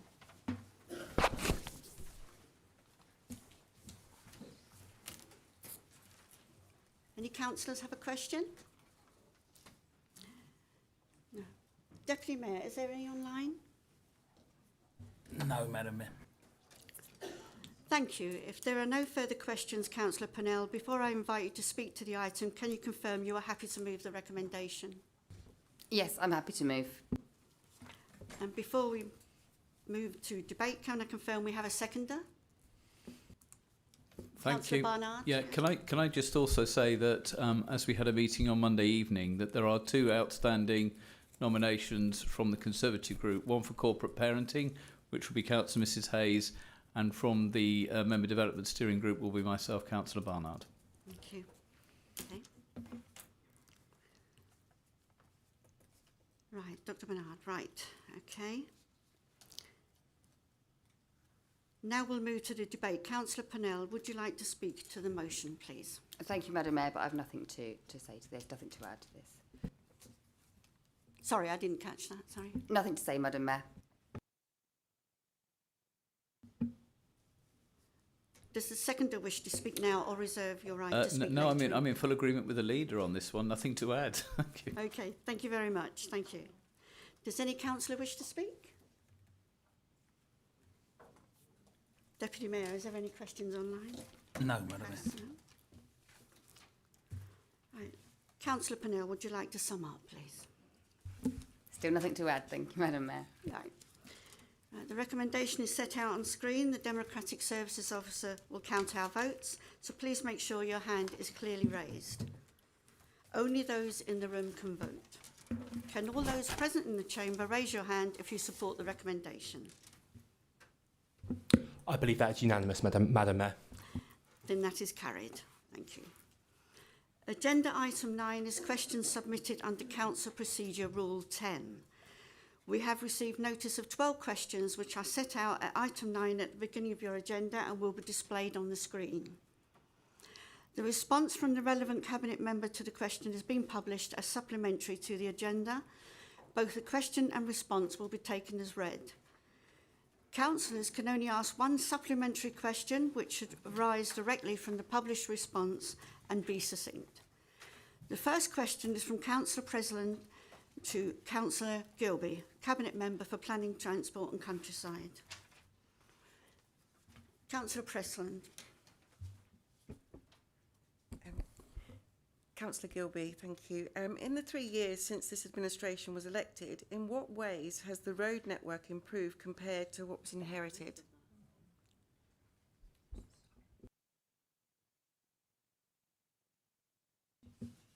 Yes, Councillor Gilby, could you respond, please? Should be asking a supplementary. Oh, sorry. Yeah, ask one supplementary question, please. Sorry.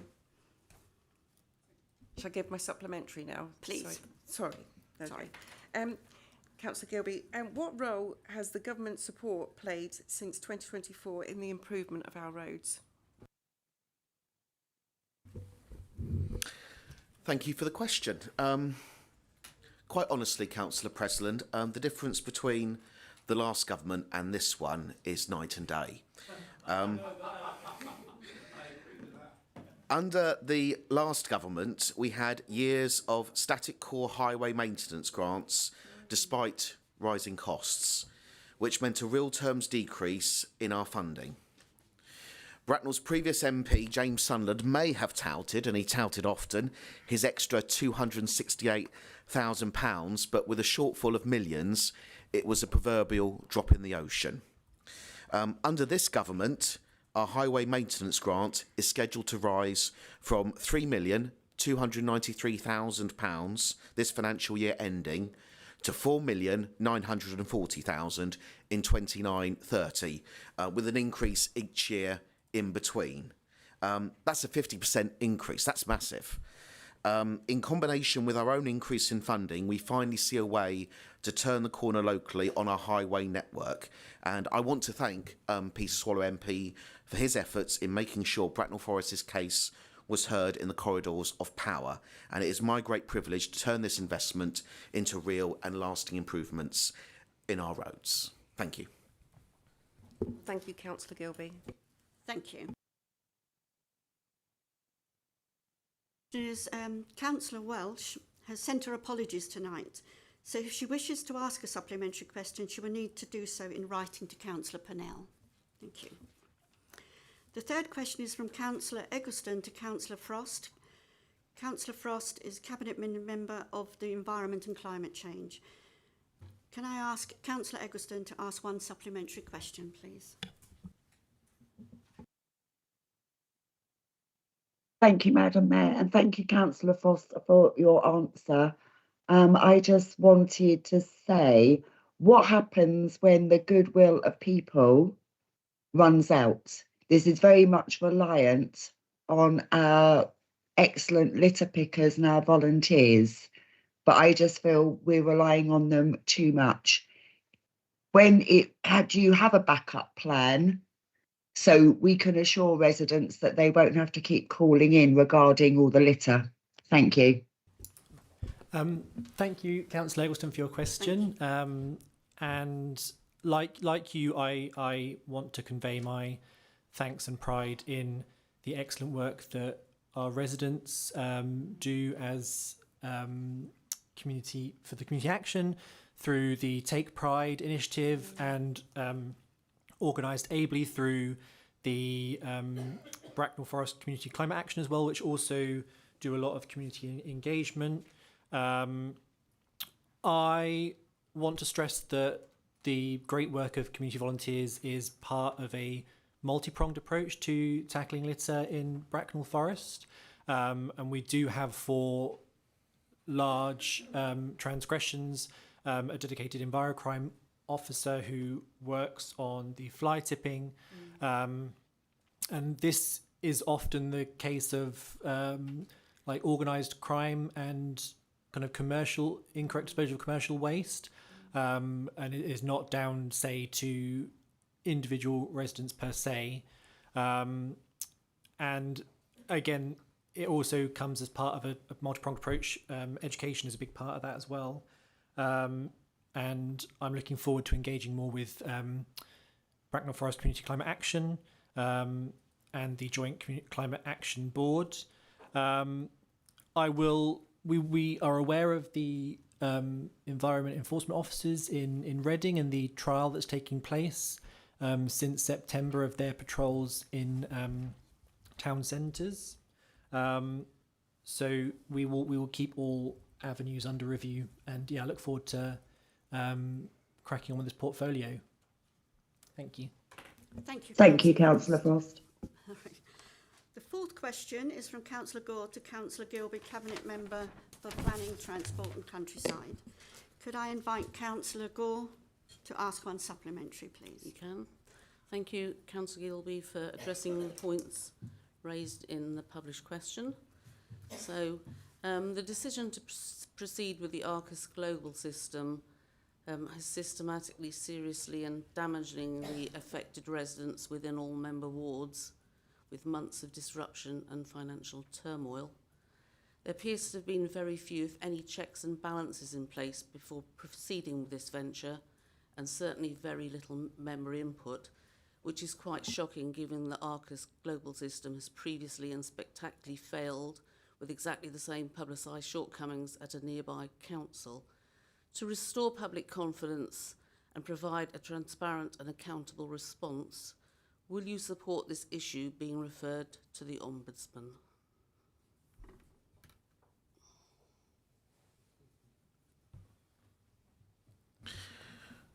Councillor Gilby, would you respond, please? I honestly don't know what remit exactly the Ombudsman has on an issue like this. I'm happy in principle for it to be explored, but without knowing the Ombudsman's role, I'm loath to commit to it at this stage. It is also important to say that I wouldn't be able to commit to it anyway, as this doesn't fall under my portfolio. The corporate delivery of any IT project falls under my colleague, Councillor Jeffreys, who is not here today. So I would invite you to send that in writing to him for a full answer. Thank you. Thank you, Councillor Gilby. Oh, sorry. Sorry, Madam Chair, if I can assist in the matter, the Local Government and Social Care Ombudsman would consider matters of maladministration by the council. It wouldn't be considering matters in relation to a provider service not being up to the quality required by the council. So I don't think that's a route that would be possible. Thank you. Right, the fifth question is from Councillor Virgo to Councillor Frost, Cabinet Member for Environment and Climate Change. Councillor Virgo, could you ask your supplementary question, please? Thank you, Mayor, very much. Thank you, Councillor Frost, for your first answer. If I may just ask two questions here, really. The first is that we have a great site in London Road, which I know we're looking at for solar panels. Excuse me a moment, Councillor. Could we just have the one question, please? Madam Mayor, I think Councillor Frost is fine with the two. That's fine then. That's okay. I was going to say, Madam Mayor, if I was interrupted, that there were two parts to the same question, but there you go. I will breathe for a second. Okay, I'll start again. Thank you very much, Councillor Frost, for your reply. So there are two things here. The first is that we have a site in London Road, and I do understand completely that SSE have to update the network, and there's a lot of money that they've thrown about, the cost of that. But my question is, can we not start looking at providers for the London Road so that we can get all our ducks in a row before we get to that? Because these things take a long, long time, and we want to know who's out there and who would be a possible provider to us. That's the first point, rather than just sit here and wait for SSE to come back with an answer.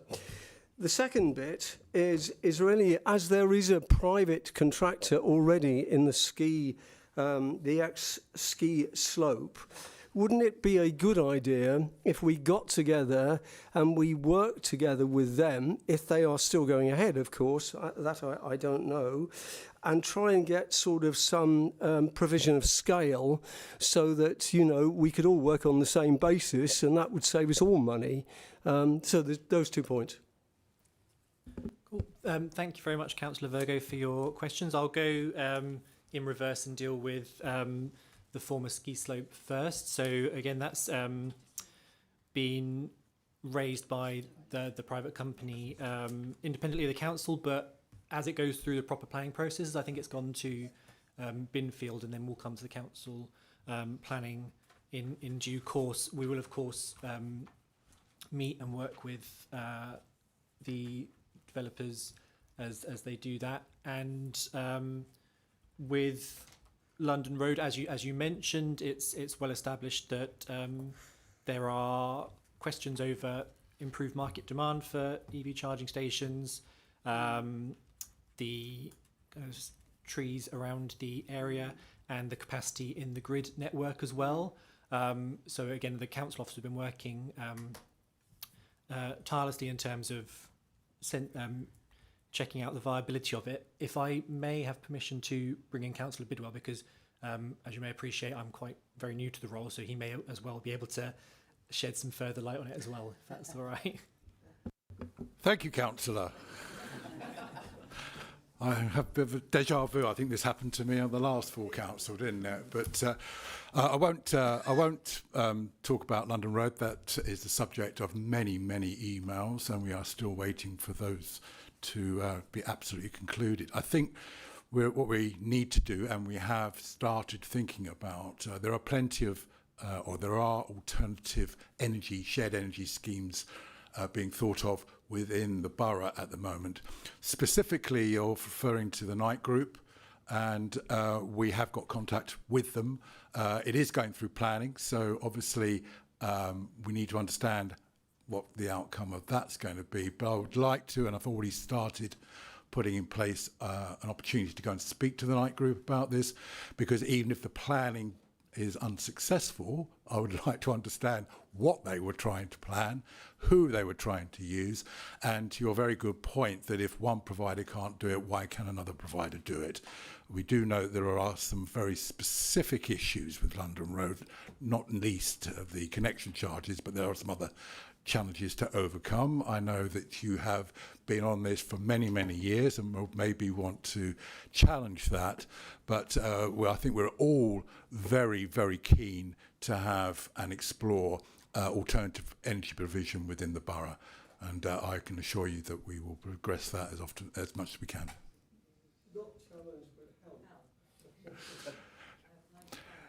Tomato, tomato, yes, thank you very much. Right, thank you. The sixth question is from Councillor Virgo to Councillor Pennell, Cabinet Member for Council Strategy and Communities. Councillor Virgo, to ask one supplementary, please, and I will let you take a breath. You're very kind. I know, actually, Councillor, you're doing a lot of work, but it's very frustrating on the planning committee when we're actually looking at very big applications that we don't really get information from Thames Water about the capacity of the sewage. And I know it's a problem. It's a problem for everyone, every resident, that they don't want us just to approve something that then in the end can't be achieved. And of course, the problem with Thames Water is that they'll really say that they have to do it regardless of anything once it's approved. So it's a catch-22. And I would ask, I think West Oxfordshire, I put this 2 years ago, I think West Oxford did a lot of work on this. And they did have much better communications with Thames Water. And I would just ask the Councillor Pennell, if when you speak to the leaders that there is some pressure towards Thames Water, that we've got to solve this problem, because we don't want to see sewage go into our waterways. And, you know, with the heavier rain because of climate change, that is going to happen without doubt, no matter what the statistics say. So I'm just really asking that, and I know you will, because I know you're a staunch believer in this too, but that we put a lot of pressure, and you could lead that with the rest of the unitaries. Yeah. Thank you, Councillor Virgo. Absolutely, I'm equally as frustrated with the shenanigans of Thames Water as you are. So what I will do is have a look at West Oxfordshire's approach, see how they went about it, and then propose to Berkshire leaders that we do something similar. Thank you. Thank you.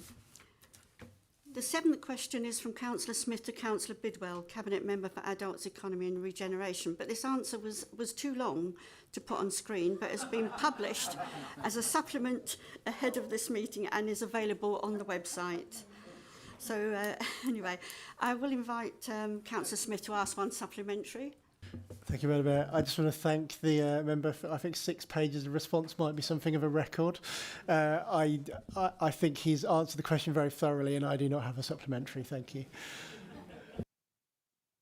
Thank you, Councillor Smith. I just think it shows the commitment we have for getting people into employment. Thank you. Thank you. The eighth question is from Councillor Sophie Forster to Councillor Wright, Cabinet Member for Children, Young People and Health. Councillor Forster, to ask one supplementary, please. Thank you, Councillor Wright, for your response. I also do not have a supplementary this evening. Thank you. Thank you. Right. The ninth question is from Councillor Michael Forster to Councillor Pennell, Cabinet Member for Council Strategy and Communities. Councillor Forster, would you like to ask one supplementary? I would. I thank the leader for her response, noting that Freedom of Information Request 1235 reveals the involvement of a significant number of senior council officers in decisions around the handling of this case. It is important that the council not be seen to be marking our own work. I have recommended to the leader that the integrity and transparency of the investigation, an independent outside party should be engaged to lead the process. Will she agree to this proposal? Thank you, Councillor Forster. For the avoidance of doubt, any officer decisions have been taken within their statutory safeguarding roles and responsibilities. And given the severity and significance of this case, I would expect our most senior officers to be involved in discharging their professional duties within the appropriate procedures. Regarding external independent investigations, 2 independent external investigations have already taken place. The first was an audit of the taxi licensing process undertaken by West Berkshire Council, which was entirely separate from Bracknell Forest. And following that work, the council also commissioned the Hertfordshire County Council Shared Anti-Fraud Service to carry out a further independent review, ensuring full objectivity. The current Bracknell Forest audit, which I have initiated, will focus on how the council has responded to the recommendations arising from both of those independent reviews. And it's important to note that this audit, and this current audit, is being carried out by an independent statutory audit function of this council, led by appropriately qualified and professionally trained officers. Thank you. Thank you. The 10th question is from Councillor Barnard to Councillor Wright, Cabinet Member for Children, Young People and Health. Councillor Barnard, would you like to ask your supplementary, please? Thank you very much. And I guess I could sum up the initial response is, when is a school not a school? When governments are working at pace on it. My supplementary question is quite straightforward. We are waiting for the government to confirm the school, which you say they're working at pace. When that confirmation is received, what steps will the council need to take, and how long will it take to deliver that project? Because I presume there's planning permission, there's design build, planning permission, commissioning and things like that. And given that the school will not be up and running for 3 years after it is first opened, when and how long will it take to get from that go, no go from government to when the first children will actually go into that school? How many years?